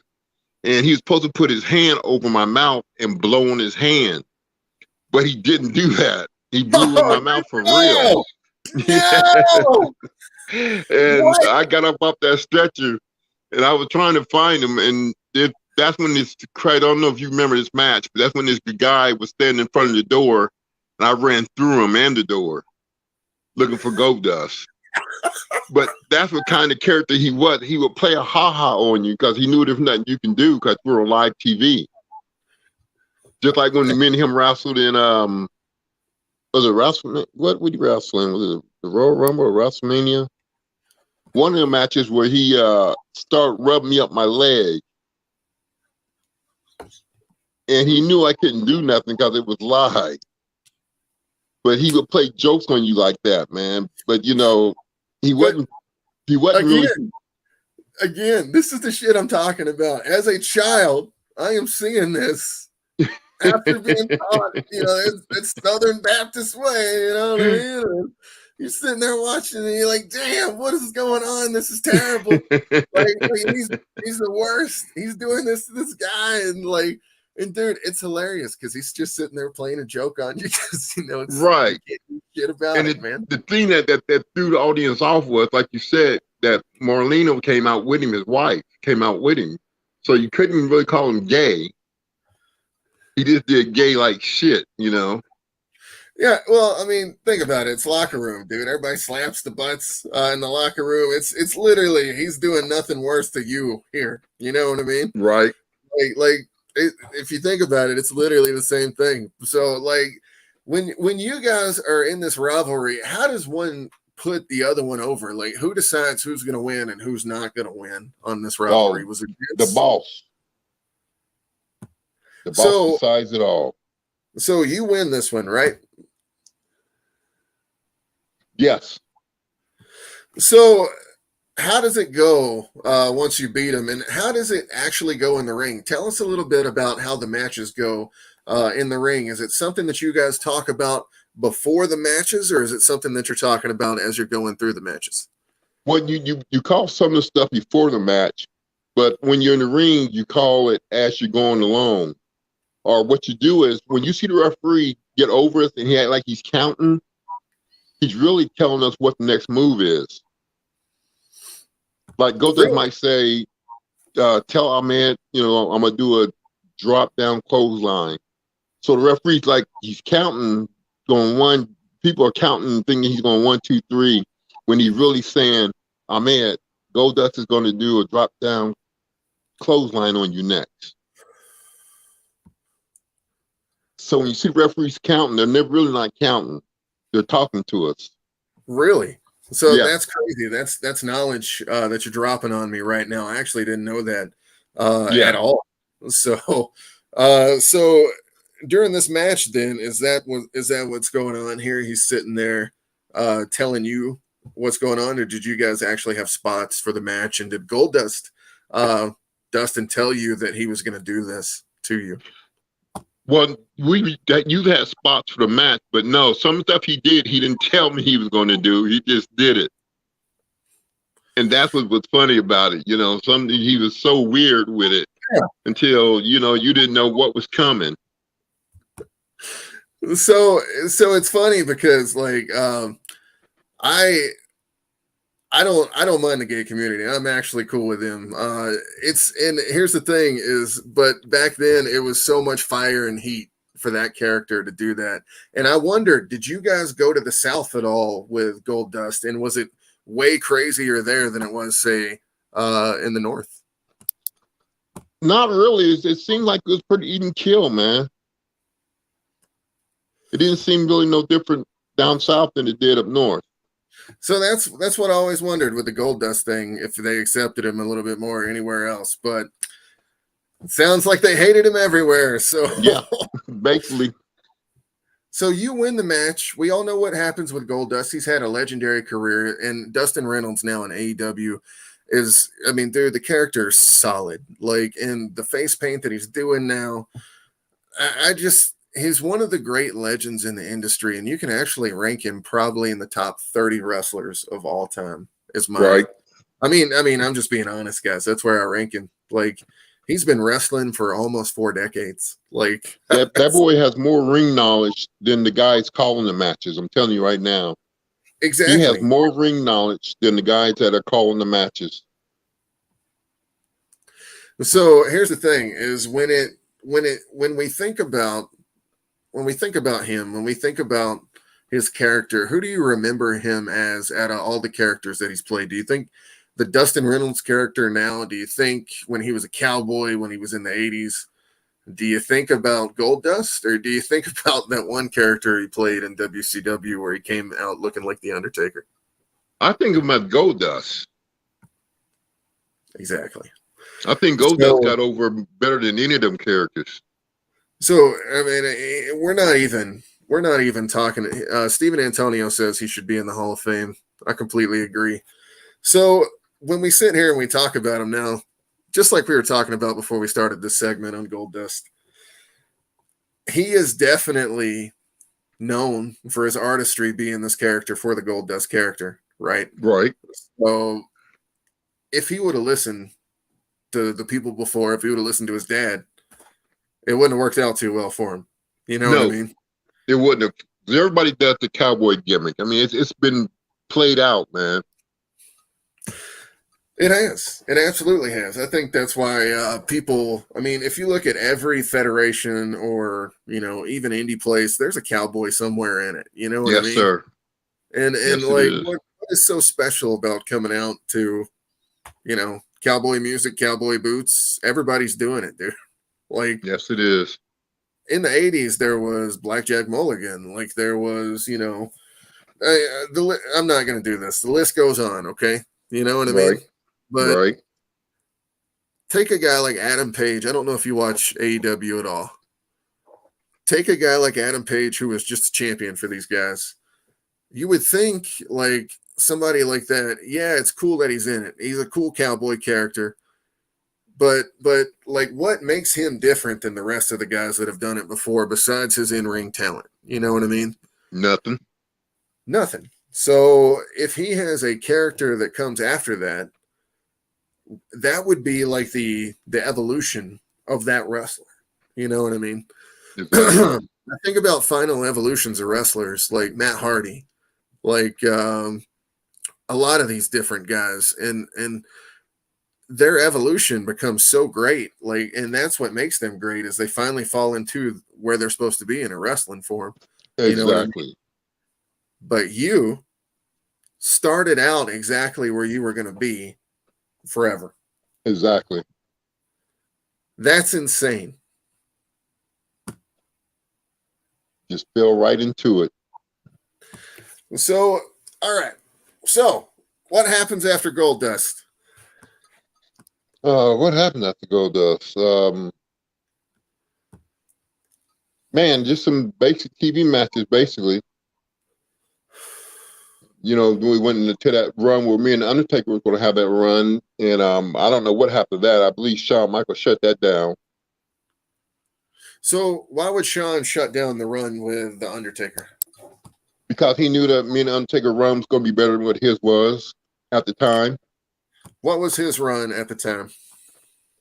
Him and I forgot who he was just wrestling a little bit of everybody. You know, there was nothing special except he lost his smile. Besides that, he was wrestling, you know, some of everybody. So it was nothing really special going on with him. And he didn't want to see another main event hit the top of the ladder.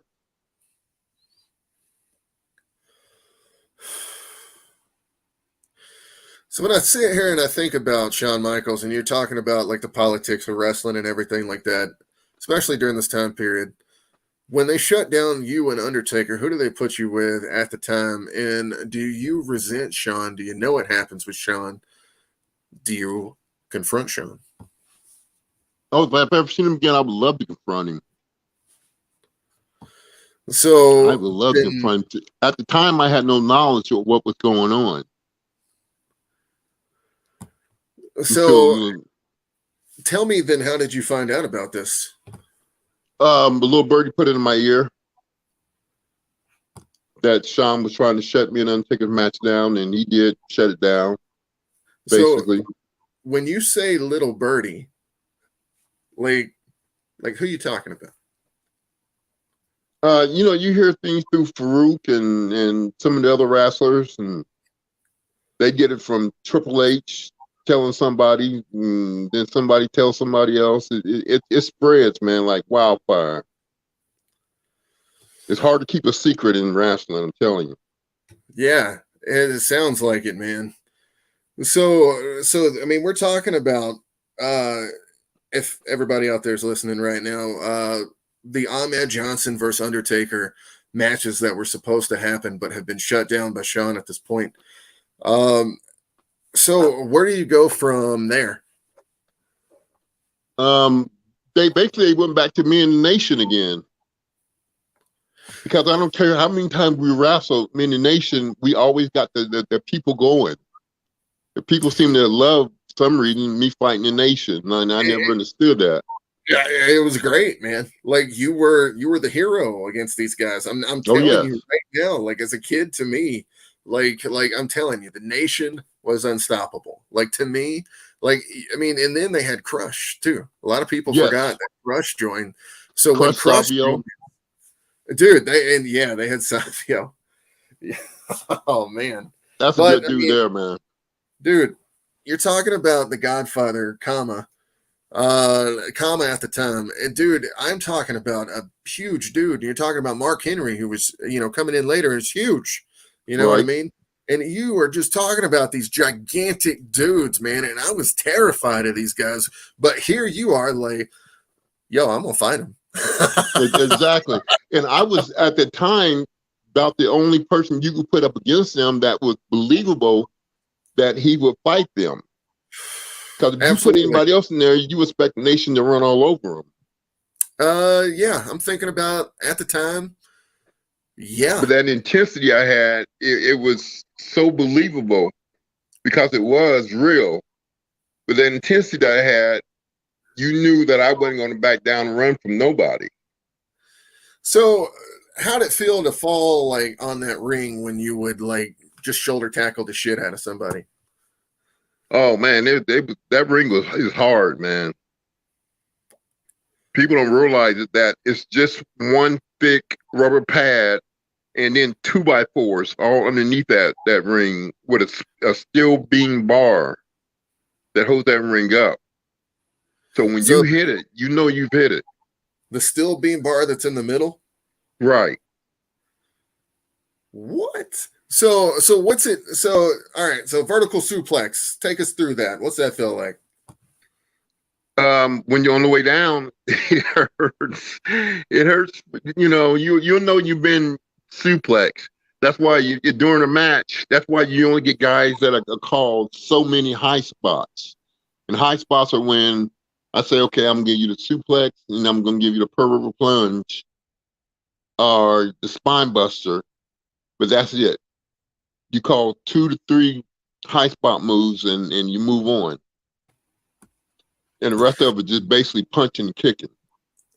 So for those high spot moves, let me ask you about that. Is that discussed before the match? Yes. Yes. Yes. You discuss your high spot moves before the match. So Because the guy can agree to do it or agree not to do it. okay. So have you ever called a high spot move during a match that wasn't planned? No, I've never caught one that wasn't planned. Have you ever heard of that? Has anybody ever done that? I've never heard anybody that did the high spot moves that wasn't planned. Because that's like the beginning, the middle, and the end of your match.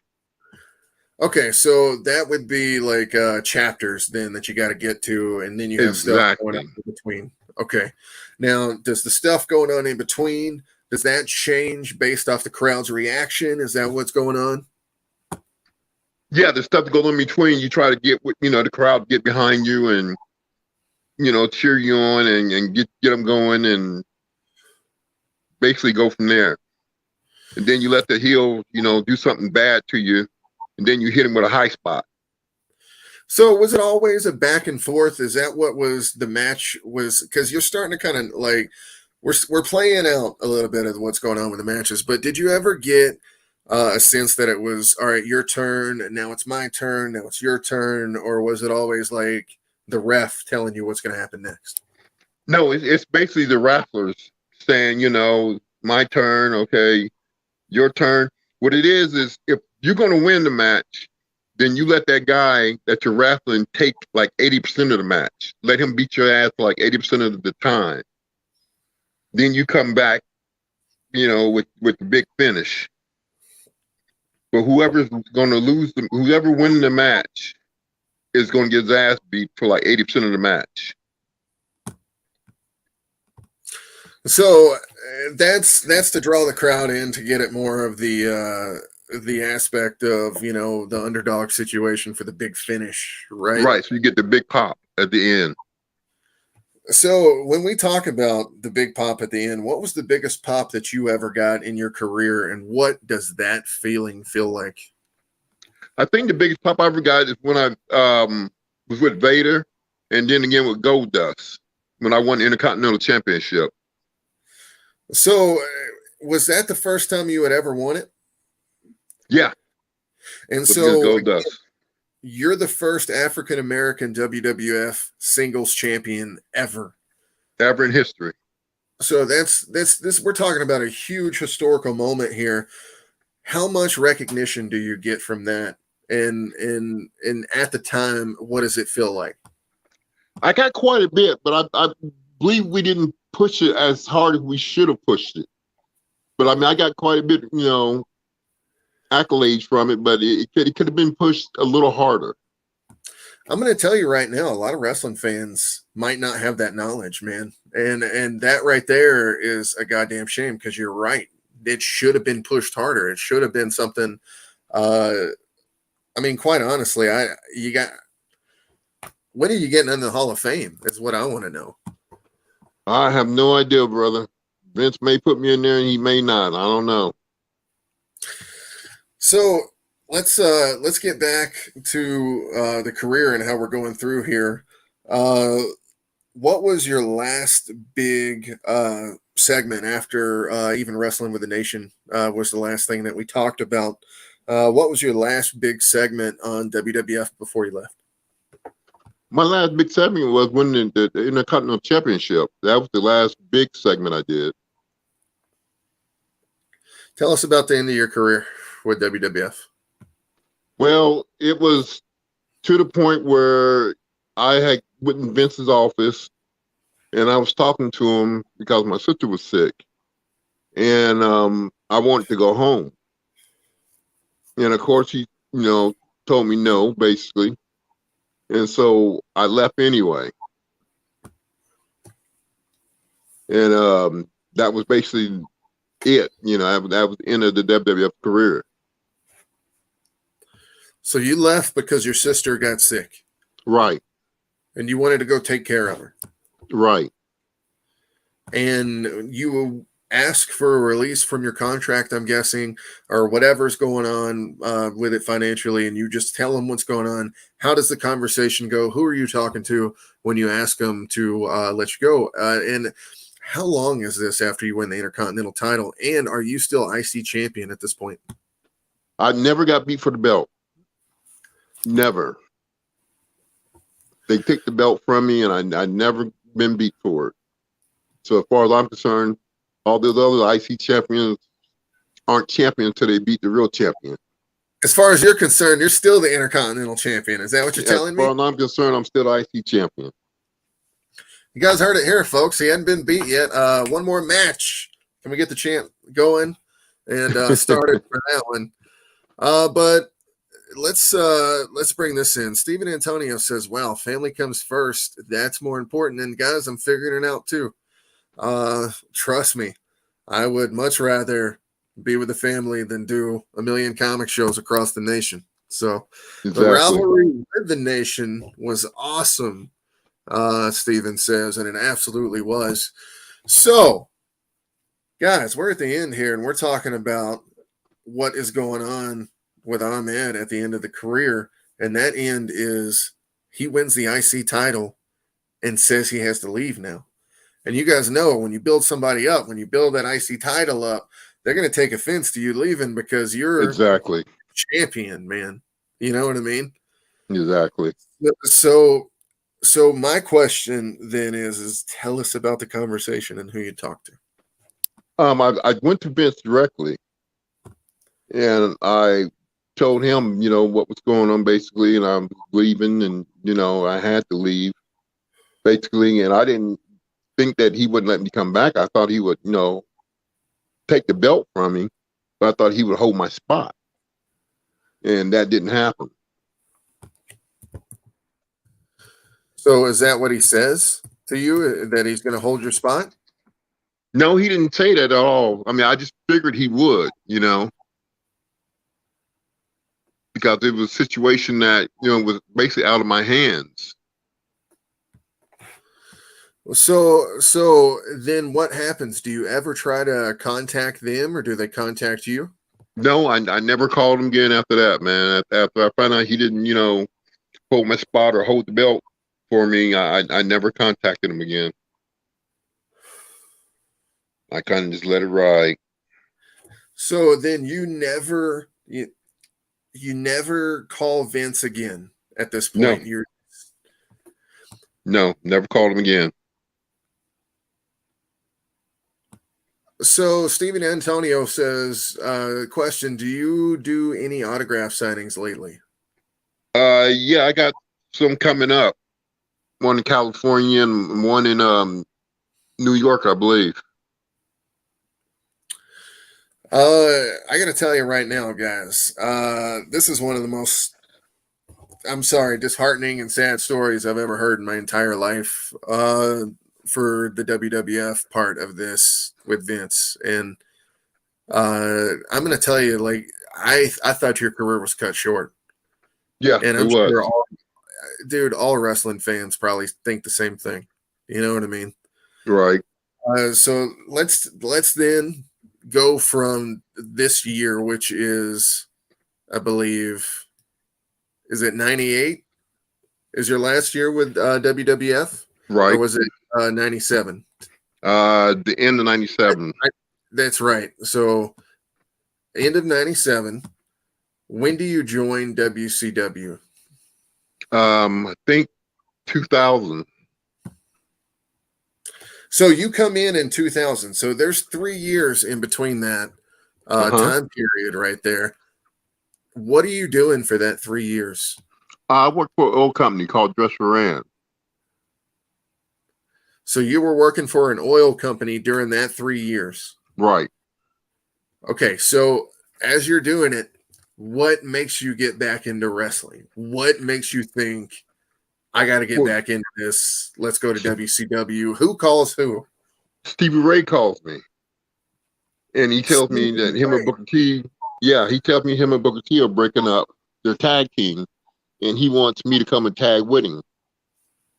So at first I told him, nah, man, I'm not, going to do it. I'm not ready, and I wasn't ready. I was out of shape. I just wasn't ready, man. And I told him no at first. And then I thought about, all the time he had my back. So I said, yeah, I'll do it, man. So I went and talked to Vince Russo. And then from talking to Vince Russo, I was in front of Cowboy Bill Watts. And the rest was history. So what was it like talking to Cowboy Bill Watts? And you knew Vince Russo from your time in WWF, correct? Right. Cowboy Watts he was a good dude, man. He seemed like he was a okay guy to talk to. And what did you think of Vince Russo? I always had respect for Vince Russo, man. I mean, I always say I can only judge a man by the way the man treats me. You know what I'm saying? And he's always treated me with respect and everything. And I've always liked Vince Russo. So when it comes to Vince Russo, you gotta think, man. A lot of people don't understand. Like he had to run a company. You know what I mean? Like right. He had to run the story. He had to make up his own story. You know what I mean? It's a hard thing to do. And he was in charge, and he made some really innovative moments too, though. He did. So a lot of people, I mean, they crap on him for a lot of things that he did, like the segment with Hogan in WCW where he throws the belt at Hogan as Jarrett's laying down. You know what I mean? Right. And Hogan's like, that's why this company's going down the shitter. That was real life stuff right there. You know what I mean? Right. I think Russo got too involved in the wrestling scene. I think he should have stayed, behind the curtains and ran the show from back there. But him, Vince McMahon, and Eric Bischoff, everybody wants to be in the wrestling scene. What do you mean by that? But they want to come out with the wrestlers and be part of the show, and kick a wrestler's ass and do this and do that, instead of staying behind the scenes where they're safe at and writing the scripts. So, I mean, all right. So Vince Russo brings you in, you're in WCW, and it's crazy how, if you've been watching the whole show, how this is looped around, guys, as in Stevie Ray is the guy that brings Tony in.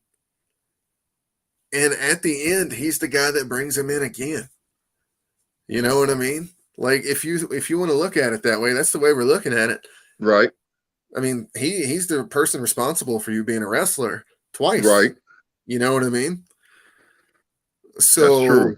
I mean, that's man, what an awesome dude to do that for you. Right. Nice. I mean, you guys are sitting there working security, having to kick people's asses, which, nobody ever tried to stand up to you besides the one guy. You know what I mean? So to me, like, you guys got a great opportunity and you took it pretty far. You know what I mean? And you think about Stevie Ray too. Dude, Harlem Heat is one of the greatest tag teams of all time. Yes, they are. And if you don't think that I don't respect those guys, I'll show you. Like, give me 1 second here. Like, check this out.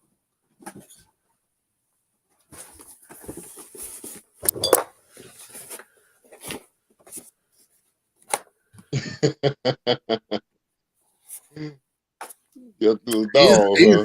He's in the WCWF, man. I'm putting him in the pig fed. He's dude, I'm such a Harlem Heat fan. It's not even funny. Like when it comes to Harlem Heat, they were the all-time, in my opinion, greatest tag team ever. So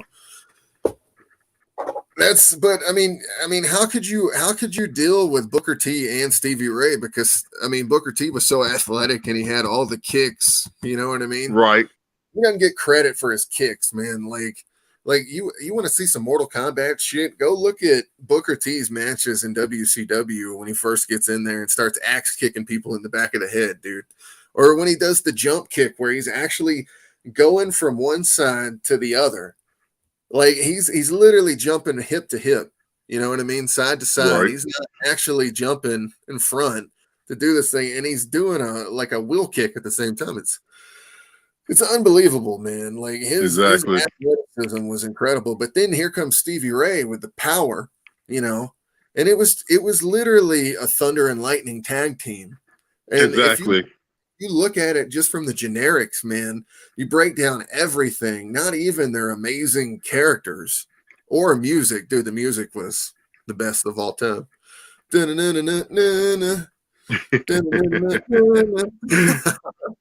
mean, dude, it's still stuck in my head to this day. But all right, so back to what we were talking about with Stevie Ray. So Stevie Ray brings you back. You're in WCW. You don't feel like you should be there, but you're there and you're doing it. Tell us how it's going. It didn't go.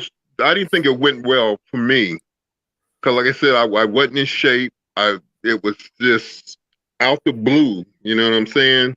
I was used to being at home and going to work and eating my ass off, and basically that was it for me.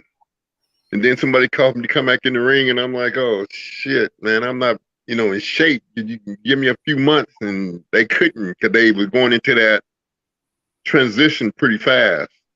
So I had to get ready and go, man, and I went and did the best I could. Well, let's talk about it for a second. How did it feel to be back after 3 years and to hear the roar of the crowd and to have your fans come back and just love you again, man? So tell me how it went. It felt weird, man, because I was, embarrassed about the shape I was in. I wasn't happy with the condition I was in. I wasn't happy with my cardiovascular, I couldn't hardly breathe. I mean, it was pretty embarrassing to me. So did you feel like every time you went out to the ring, it was like an embarrassing feeling that you weren't the same wrestler that you were before? Yeah, it was. And then did you feel anything from the crowd as you went out? Did you miss it? Did you feel anything? Oh yeah, I missed the crowd big time, man. That love you get from the crowd, I mean, that's what carried me through on it, because otherwise I probably did one show and quit. But the love from the crowd is what carried me through, and because they didn't seem to care that I wasn't, in shape or anything. Can I tell you something? I'm going to be completely honest with you. I remember the whole thing because, like I said, this is my entire time period growing up. All right. So I remember the whole thing. And, dude, I did not care at all. Like, I was just happy you were back, man. That's really all it was. Like, seriously, I'm going to be completely honest with you. That's the love I got from the crowd, man. That's what kept me going. Well, dude, so, all right. How did your WCW run go? Did you find any amazing rivalries? Did you find a storyline that was going to work out? Or was it just shit shape by then and it just wasn't going the way you wanted it to? No, it's basically shit shape and wasn't going the way I wanted it to. I mean, it was no big rivalries. We had a rivalry with Booker T. Me and Steve had a rivalry with Booker T, and that was basically as far as it went. So, I mean, at this point, have you given up on management, and have other wrestlers feel the exact same way that you felt during this moment? Yeah, because it was, when I got WCW, it was the Russo who wasn't running the show, or Bischoff. It was Hogan, Nash, and Scott Hall was basically running the show, and was kind of the same shit that we left from the WWF with Shawn and Triple H. And you go down WCW, and it's basically the same thing. You got the boys running the show. Dude, we are learning a lot tonight, guys. It's crazy to think about. I mean, this is stuff we all know, or some of us know, but I mean, we talked about Hogan running the show and running people out last week, and you were hearing about it from Shawn. It's funny that Shawn was actually thinking about. It was funny because Shawn, I mean, like, he was trying to make it out that, like, Hogan was, a guy that wouldn't put anybody over or something like that. You know what I mean? From SummerSlam. And here he is, Shit, he wouldn't either. Not just putting anybody over, but he's also getting people fired. I mean, how shitty is that? Exactly. Like, and listen, Shawn's one of my all-time favorite wrestlers. As you guys know, he's going to be in the WCWF because it's just a fantasy pick fed. It is not for money. But this is my all-time favorite figure, man. Like, it is. I'm just going to be completely honest with you. I love the Shawn Michaels figure. Like, it's from '96, Mm-hmm. And here's the thing is I'm not against, Shawn Michaels, the man, or the character. Like, I respect the character like I would any art piece. It's a Vince McMahon art piece. You know what I mean? Right. Like, some characters are, but they are made through the people they are, and he's the person he is. And it's like certain characters, we know they're not good people, but they're still going to be in the pick fed. You know what I mean? But exactly. It's crazy to think about, because who would he be if he wasn't the way he was? So who would a lot of these wrestlers be if they weren't as ruthless as they were backstage with politics and stuff like that? And it's not just in wrestling, it's in life, man. A lot of these people get ahead by doing stuff like this. Sometimes it's not just the talent or the athleticism that puts you over. It's screwing people over. And this is pretty much what it sounds like.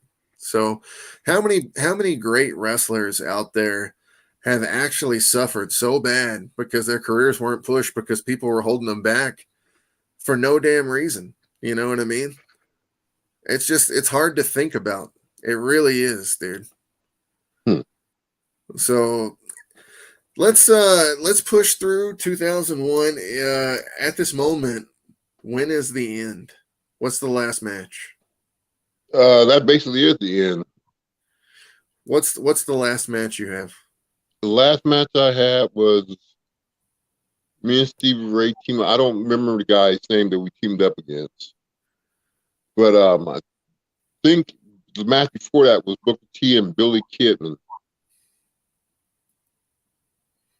And Booker T and Billy Kidman, was there a place for you guys to watch matches backstage so you saw what was going on?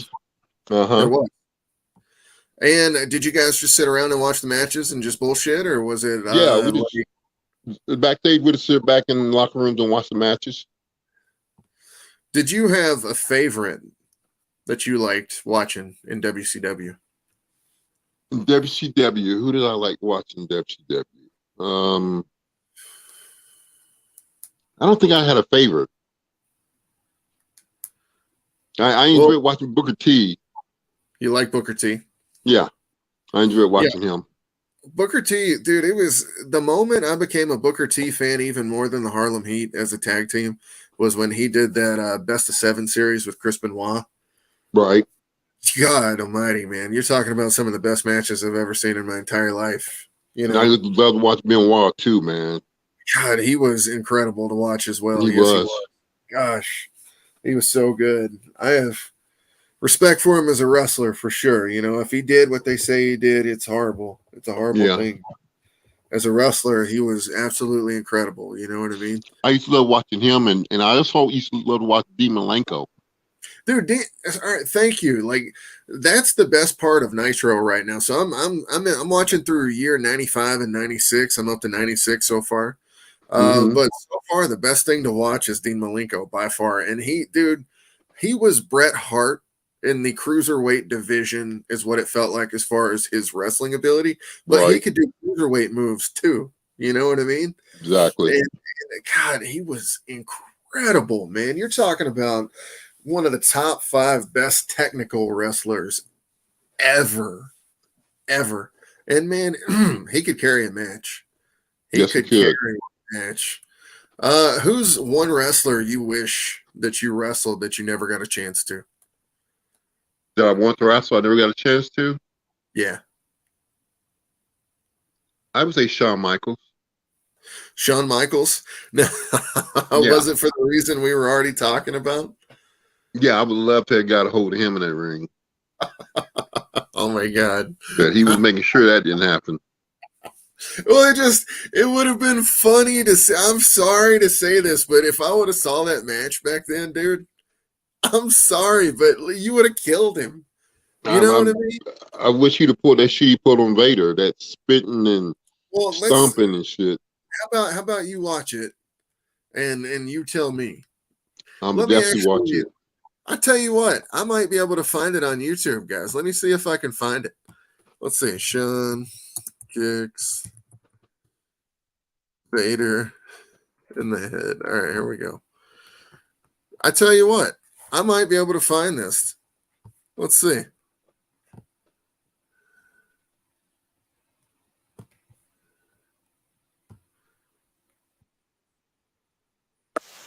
I tell you what, let me see if I can find this, guys. We might be able to play this on here real quick. Let's see.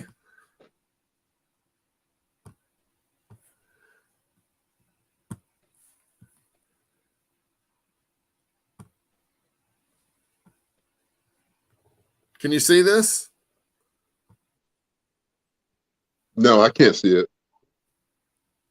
Tony, look at your phone and see if you can see it. No, I don't see it. No? Did anybody else out there see it? If anybody's watching, let me know if you saw that. Anyways, we were going to play that clip where apparently Shawn kicks Vader in the head a few times. No, so it didn't work. Okay. So basically, for all the watchers out there, apparently Shawn kicks him in the head. So I gotta tell you, to be professional in that moment just would have been crazy. But man, yeah, to see you in the ring with him, it's the same way to see him in the ring with Vader. I just wish the match would have been better because it would have been legendary. And Shawn didn't look at it like that. He looked at it disrespectfully from what it looks like in the video. Could be planned, couldn't be. We could have Shawn on here, but you know, I don't know, man. Like at the time, you thinking about who he is, it looks real, dude. So if you get a chance, go check it out and let me know next time you're on here. So, but besides Shawn, who's another wrestler that you'd want to have a legendary match with that is not because you would want to hurt him? Stone Cold. Did you ever have a match with Stone Cold? No, we started that direction again, and once again, somebody stepped in and canceled it. Okay, that right there doesn't make sense to me at all. Because if you ever play Warzone, you are literally against Stone Cold like the entire time. You know what I mean? That would have been a great match, man. It would have been a great match. I can't believe it didn't happen. I mean, guys, you're hearing it right here. Usually all Attitude Era guys fought each other during this time because the roster was a lot smaller in 97, 96 than it was in 98, 99. And then everybody knows it blows up in like 2002, 2001. So I don't know, man. I don't understand why that match never happened. So that one sounds like it should have happened to me. Yeah. What about one guy from WCW that you would have liked to have wrestled? Macho Man. No, that would have been an awesome match. And also would like to go against Goldberg since he was trying to be an Ahmed Johnson. Oh my God! All right, you took it there. What did you think about that? Did you think that that was a copy of your character? It exactly was. All right, so you're saying that Goldberg is a copy of Ahmed Johnson. Exactly. All right, man. I mean, if you guys go back and look at it, look at the music, look at the tones, look at the way they walk out together. Right. I mean, I can see the Look generic. at the way You he know what I tried to mean? show some intensity. All the building blocks are there for that. I see that. So it's like anything else. What do they say? Like the best products. I mean, there are no original ideas, Tony. You know what I mean? No. Like everybody takes an idea and they improve on it and they make it better. Obviously, Goldberg's not doing everything that you're doing, but he has the generics of what you're doing. You know what I Right. mean? So I see what you're saying. I don't know. I don't know if I'd go as far as to say he's taking the whole thing, but as far as the wrestling, I mean, he was very much like you in the ring. You know what I mean? Mm-hmm. From the Just wasn't athletic. as athletic as I was. Like I said, I never seen him dive over the top rope or anything, and do crazy shit like I used to do. Hey, that's true. So when we sit here and talk about it, were you upset seeing Goldberg? No, not really upset. To me, it was like a carbon copy. So I wasn't really upset about it. Did you meet him in 2000? No, I never met him. You never met him? No. Was he there during the time? Yeah. Would you have wanted to say anything to him? Well, not really. Would you have mentioned that he was a carbon copy then to his face? If Would I have told him in his face? Of course I would have. So the reason I ask that is, what do you think he would have said to that? And what how does this conversation go? And I wonder. I wonder how that conversation would go, man. Probably not too well. All right, good enough. So it is the end of the run. So you've had your last match. Did you know it was your last match going out there that night? Yes. How did it feel going out there? How did it feel all day knowing that was going to be your last match? And then how did it feel when you were leaving? It was a sad occasion on both ends of it, It was a sad occasion because I knew I was, finished with it. And it was a sad occasion because, if I would have got the call and you'd have gave me time to get back in shape, then that would have been a different ball game. But being that they didn't give me any time, to train and get back in shape or anything, yeah, I knew that was the end of the era.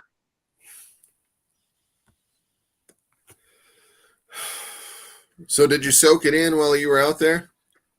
Oh yeah, I sucked it all in. I can still hear the crowd screaming out. You can. Yeah. That's got to be an amazing feeling to be out there and to hear that and to feel that and just know that you had those fans and did you let the fans know that was your last match that night? No, I didn't. Do you wish you would have? Yes. There's one thing I wish I would have done different. What are some other things, if you don't mind me asking? Like I said, when I went to WWF, I wish I would have got to go to the training school before they put me in there and gave me the big push like he did. Some same thing with WCW. I wish that, they could have gave me more time to get back in shape. And then that would have, worked out great, but none of that ever happened. So I got to tell you, I know there's a lot of I wish from this conversation that we've talked about so far, okay? But when we look back on your career and we think about all the stuff that you accomplished, not just from being a star high school athlete to being a college star after changing positions, that athletic, to then going on with Stevie Ray to wrestling school, being trained by Ivan Putski, that you've already talked about, was pure hell for a little bit, but you got it and you ran with it and you were awesome, and you got to go into the WWF and automatically make a difference, and in a huge way. And when I say huge way, I mean a 700-pound way. You know what I mean? Oh. Did he get cut? He's got to hear the rest of this. He's got to hear the rest of this. But for now, one pill makes you small, and the ones that mother gives you don't do anything at all. Go ask Alice when she's 10 feet tall. And if you go chasing rabbits and you know you're going to fall, tell 'em a hookah smoking caterpillar has given you the call. We call Alice when she was just small. When the men on the chessboard get up and tell you where to go, and you've just had some kind of mushroom and your mind is moving low, go ask Alice, I think she'll know.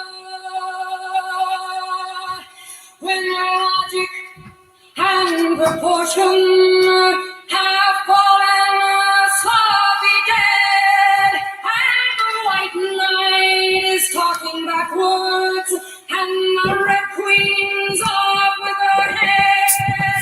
Remember what the Dormouse said. Feed your head. Feed your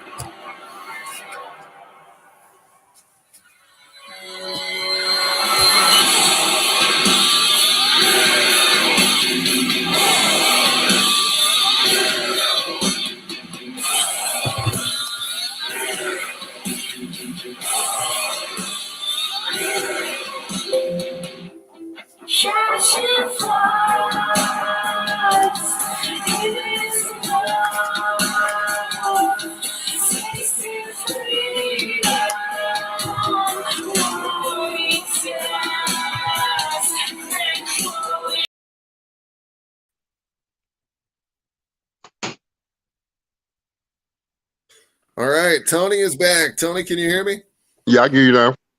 Okay, awesome. So what I was saying is, right as you go into the WWF, you're making a huge impact. I mean, dude, you might have had a short career, and yes, it might have not have gone the way you wanted it to there at the end and for the end of the WWF run. But you got to think about the legendary moments that you gave us, the fans. And, dude, we have those forever, and they are big moments. You didn't just get in, say hi, and then leave. You literally came in with a huge slam, aka the 700er, Mr. Yokozuna, and you literally came in with that huge slam, and then you got to fight the nation. Right. You went through the Attitude Era, like you helped start it, and Right. then not only that, but I mean, you were the first African American singles WWF champion ever, When you and say all that, you made me feel good about it. dude, and I'm not done. You were also Intercontinental Champion. You know what I mean? Right. It's a huge deal, not only to do the things that I've already told, but to be Intercontinental Champion. Period. A lot of these wrestlers out here don't get that. And yes, Intercontinental Champion feels like it's been a little watered down in the past couple of years, but Oh, yes. oh yeah, but during the time that you were there, that meant next in line for the WWF Heavyweight Championship. Yes, sir. It meant that. At that point, it meant it, guys, for sure. That's what it used to be back then. So you chose family over ultimate glory. And you still got to live through these ultimate glories that we've already talked about. Right. And to top it off, dude, you rounded it all the way back to the beginning of the story with Stevie Ray when he gives you the second chance to come back in to do what you've already loved when you Right. guys got out of the bullshit jobs that you got out of to go wrestle. You didn't have to do security anymore. You didn't have to put yourself out there and get, hurt. Now you could go wrestle where you might get hurt, but you're doing what you love and you're having fun. Right? Right. And so you got to live this life, brother, and you got to do all these things. And in the ring, you are legendary. Like I don't know if you know this, if you go on WWE 2K22, there are people that have created multiple versions of you. You know I've what seen I mean? some of them. Yeah, they haven't done that with me, dude. You understand what I'm saying? Like people look up to you, people love you. You're doing signings. Like you've lived life since then. You've lived your life, man. But Yes, you sir. got to do some amazing shit during this life too. And Yes, sir. that is not something to frown upon. That's not something to, even have to talk bad about some of the people that we've talked about tonight. You know what I mean? Because here's the thing is you're so above that. Yeah, we're telling stories of what actually happened. Okay. Right. But you're a legend, man. Like, and we don't have to talk about anything else other than that. And Steven says you would have kicked his ass, though, just so you know. That's the comment on the screen right now. Tony, you still there? Tony's gone again. Tony froze. Angela comes in. She says, I can see it now that he said that. Well, yeah, back then, that's the way Sean was. I mean, he's well documented and, he's also found Jesus, and that's the reason you do these kind of things sometimes. I don't blame him. A lot of people made a lot of money and a lot of people didn't, and that's just the way life works, man. All right, Tony, you back? Can you hear me? Yes, sir. Okay. So, are you living in Texas right now in Houston, you said, right? Yes, sir. In Houston, Texas. So, isn't that where Stevie Ray lives? Yes. And Booker T. Isn't that where Booker T lives? Yep. So why don't you reconnect with these guys? I'm going to have to, man, when I get some time. I ran into Booker on a flight to Orlando about 3 weeks ago. No kidding. Yeah. So I met him at Colorado Springs Comic-Con a few years ago. Dude, he's such a great dude. And I'm so nervous to talk to him now because he's moved up to like the King Booker status, you know what I mean? And like I don't want to mess up as a peasant, you know what I mean? But he's incredible. He's an incredible wrestling mind, an incredible wrestling trainer. I think he has his own school out there in Houston. Yeah, he does. You should go join that, man, and be a trainer with these guys. Yeah, he got his own school out there. He's doing good. Why don't you make a school? No, I've been thinking about it. You should do it. Why don't you go out there and learn with those guys, or go out there and work with them? Well, I think I'm gonna start my own, man. School of Hard Knocks. Well, I got to tell you, if you ever get into wrestling promotions and you need an announcer or somebody like that, or a manager, I can draw some heat. No problem, brother. I know you can. Yeah. You've been listening. So, all right. Let's get back to what I was talking about, sir. I hope that you appreciate my words of recapping your career with you here tonight, and then I definitely did.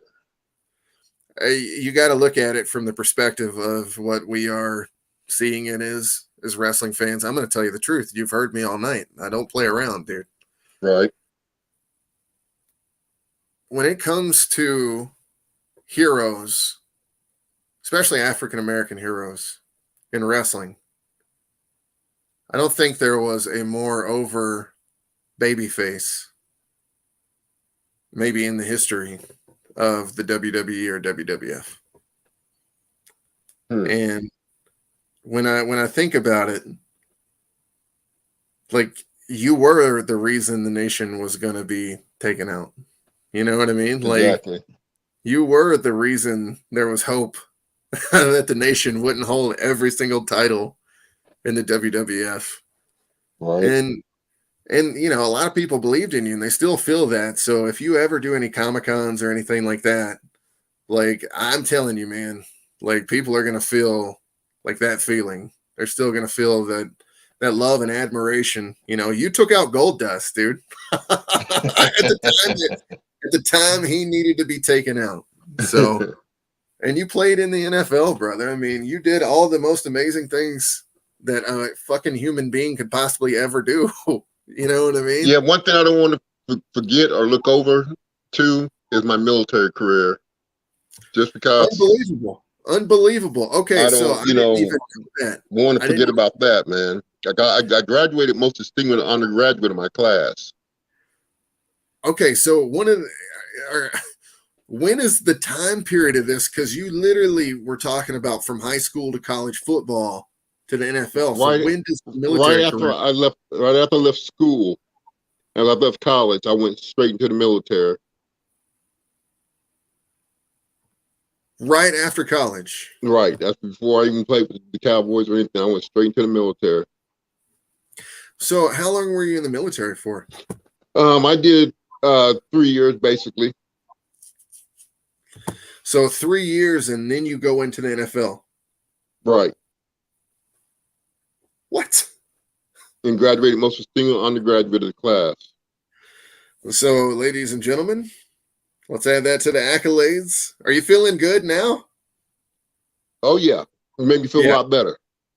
Well, Tony, man, I got to tell you, man, it's been an amazing experience to have you on the show.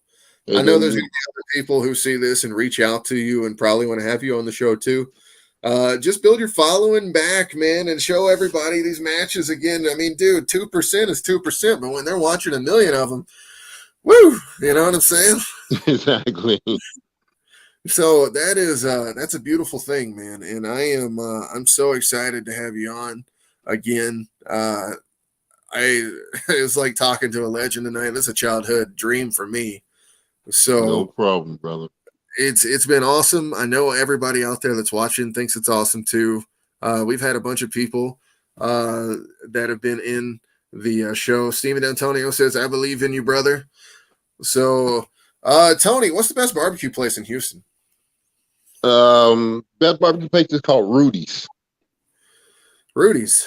Mm-hmm. Tell me about it. Oh man, he's got some great, fantastic barbecue, man. Are you a ribs guy, or are you more of like a barbecue pork sandwich guy? A rib. Or are you like a brisket? Because I know Texas likes a brisket too. So no, I like my ribs, man. I'm a pork guy. So growing up in Alabama, we had Woody's, which was great, and then we had Full Moon Barbecue, which I really enjoy. If you ever get a chance to go out there to Trustful, Dude, all right. So if you're ever in Alabama again, dude, Milo's cheeseburgers. Period. Mindless cheeseburgers. Have you ever had them? No.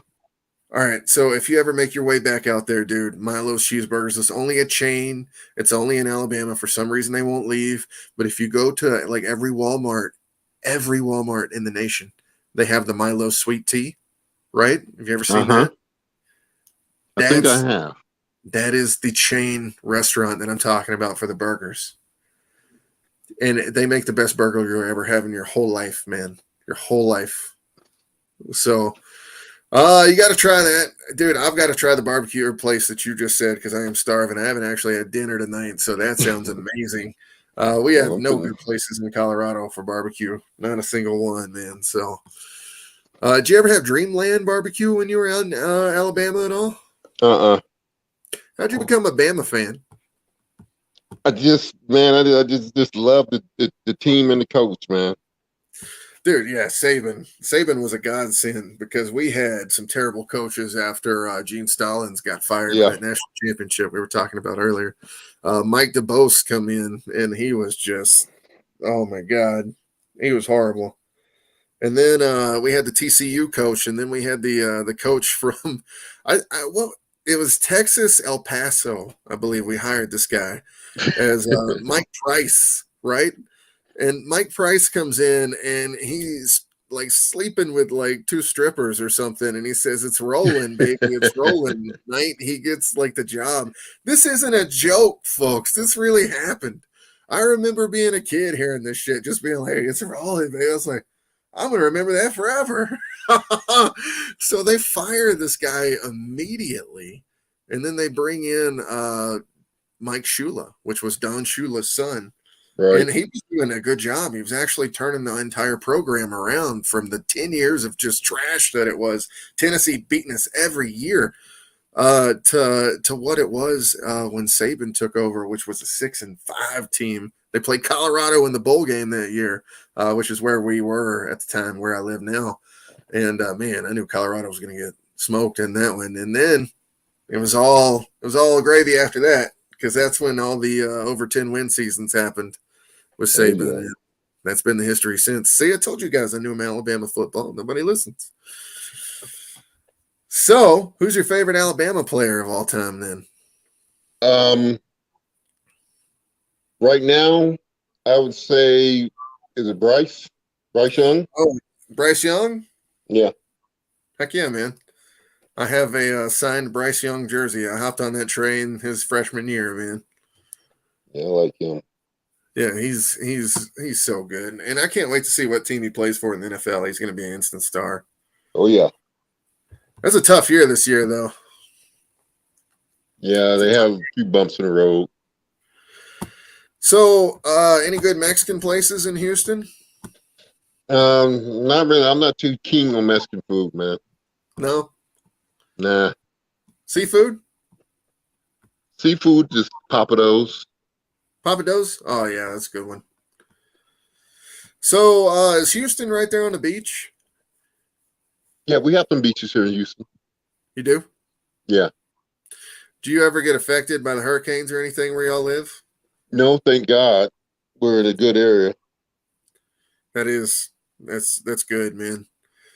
I got to ask you, if you could do anything else in your career, if you could have one more match, and you guys, I mean, you know that one more match thing is big right now. It's huge.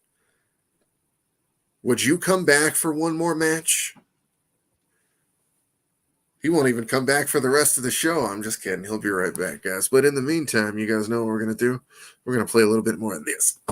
And one pill makes you small, and the ones that mother gives you don't do anything at all.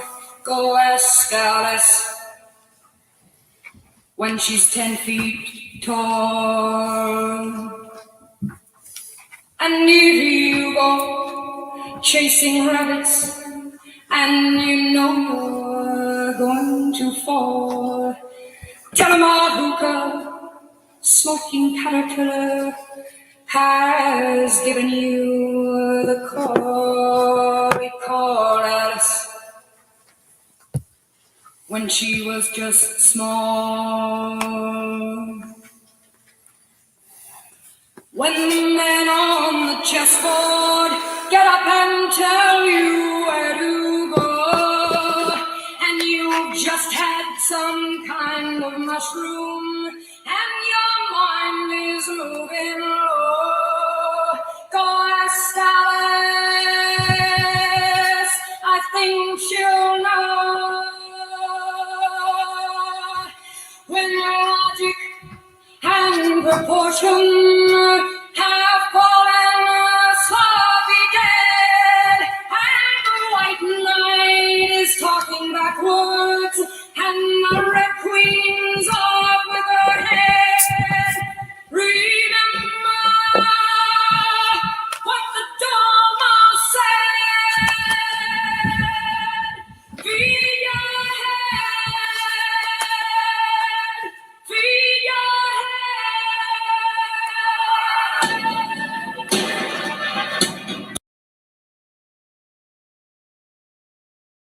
All right.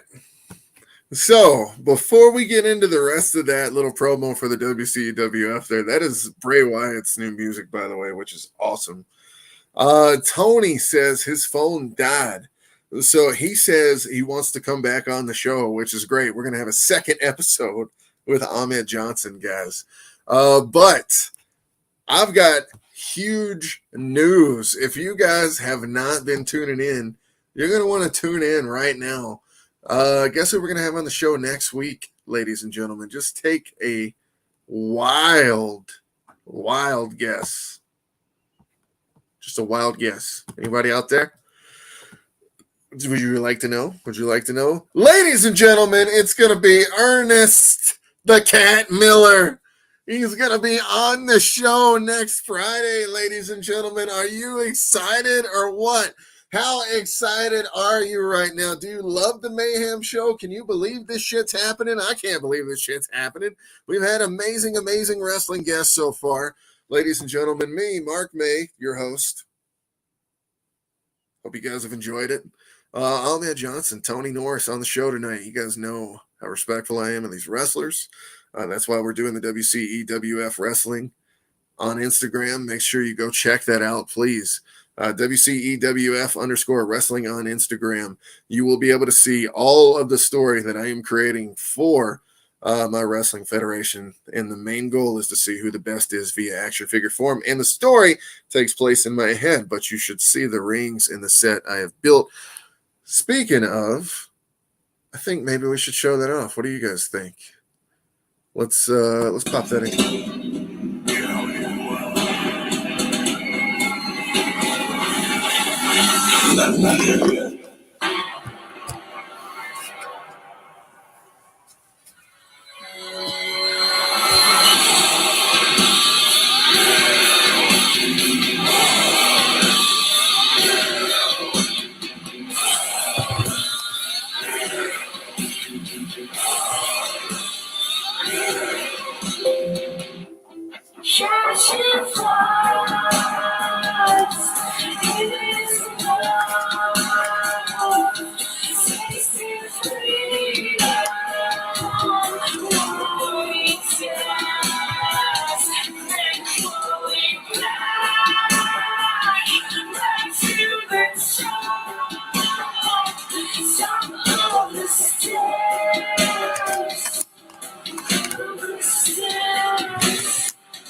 You can find help in a lost picture.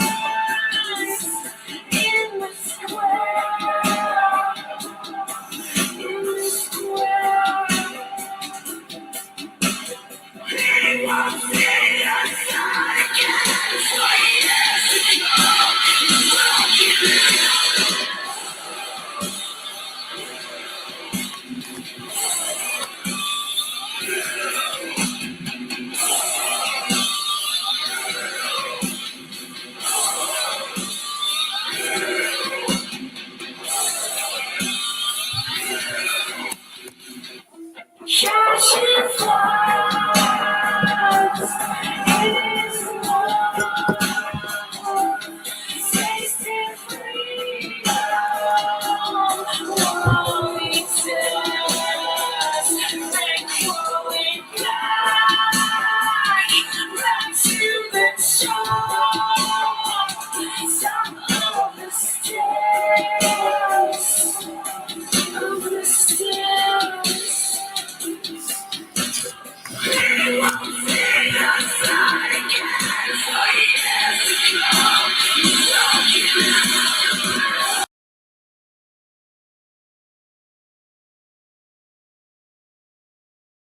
Hey, not bad, right? Not bad, right? So, guys, if you haven't seen our comic books yet, I like to play a little ad at the end of every one of our shows. We do not do these shows for any kind of publicity towards those comic books. I just want you guys to know that we do these shows for fun, for wrestling.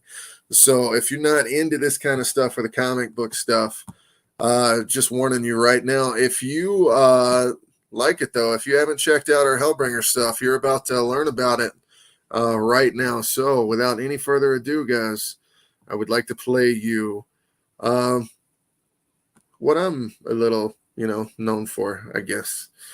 Let's take a look, see at our amazing little Hellbringer Shattered Truth that'll be being made in the next couple of weeks to a month or so.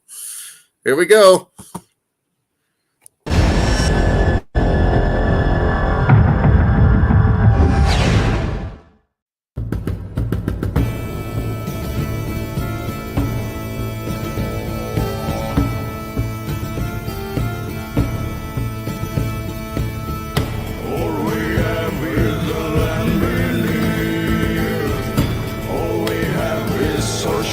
And greed, die or kill.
All right, guys.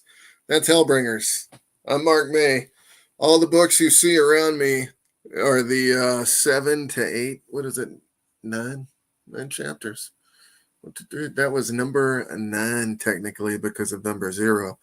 The next one will be the end, and we will be done. So we're going to be doing that, guys. I wanted to show you this custom Kevin Sullivan figure that I made this week as well. Check that out, custom Kevin Sullivan, folks. So not only were we playing around in comics, you guys saw the interview we did with Mark Britton from Dragon Ball Z last week, talking about his time with Dimebag Darrell. What an incredible show that was, as well as talking to Dr. Tom Pritchard and incredibly the Equalizer himself, Bill Sullivan. So if you guys want to see those shows, make sure you check out my YouTube channel, subscribe to the YouTube channel, check it out. I know you want to see the WCEWF light stage one more time before we get off here, so I'm going to show it to you. You guys have been great. Make sure you tune in next week for Ernest the Cat Miller. What? How am I doing it? I don't even know. Here we go. And one pill makes you small, and the ones that mother gives you don't do anything at all. Go ask Alice when she's 10 feet tall. And if you go chasing rabbits and you know you're going to fall, tell 'em a hookah smoking caterpillar has given you the call. We call Alice when she was just small. When the men on the chessboard get up and tell you where to go, and you've just had some kind of mushroom and your mind is moving low, go ask Alice, I think she'll know. When logic and proportion have fallen sloppy dead, and the white knight is talking backwards, and the red queen's off with her head. Remember what the Dormouse said. Feed your head, feed your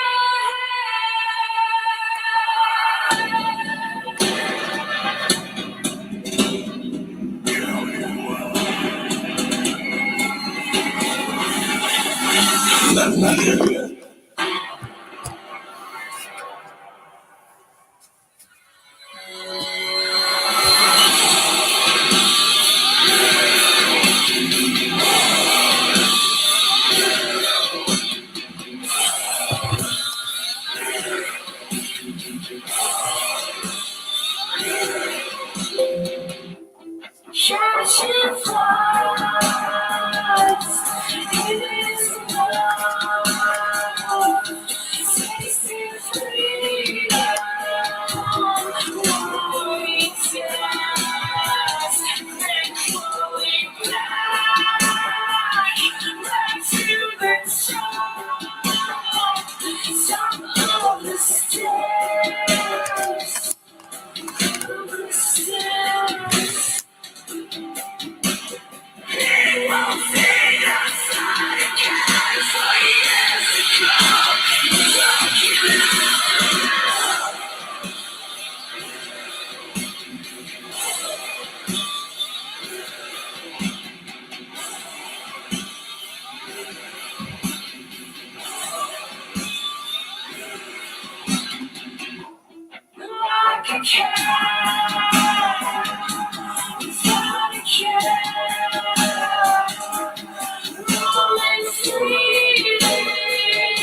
of the stairs, of the stairs.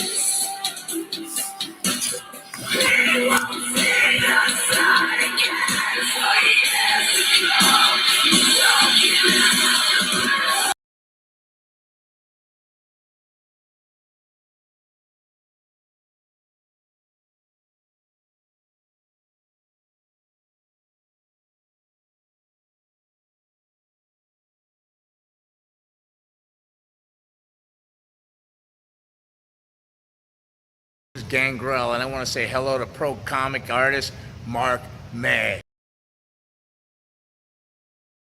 All right, guys, that is it. We're getting off here now. I've got to go get some food because I'm starving to death. So you guys have a great night, and we will catch you next time.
this fragile gave one day, hiding from the doom that waits. How can I kill demon again when powers are so weak? How can I possibly stop this fall? Darkness right out on my knees. I miss my lady Lilith, the queen of hell.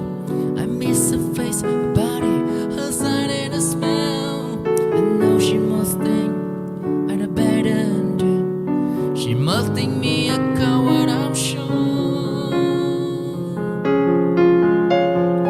Do you think about me when you look to the great fire mountain? Are you lonely? Have you found another? Of course, I left you too long. I miss all of you, and I hope you miss all of me too. I left for me, so I wouldn't have to see you die too. Lily, don't forget about me. I love you.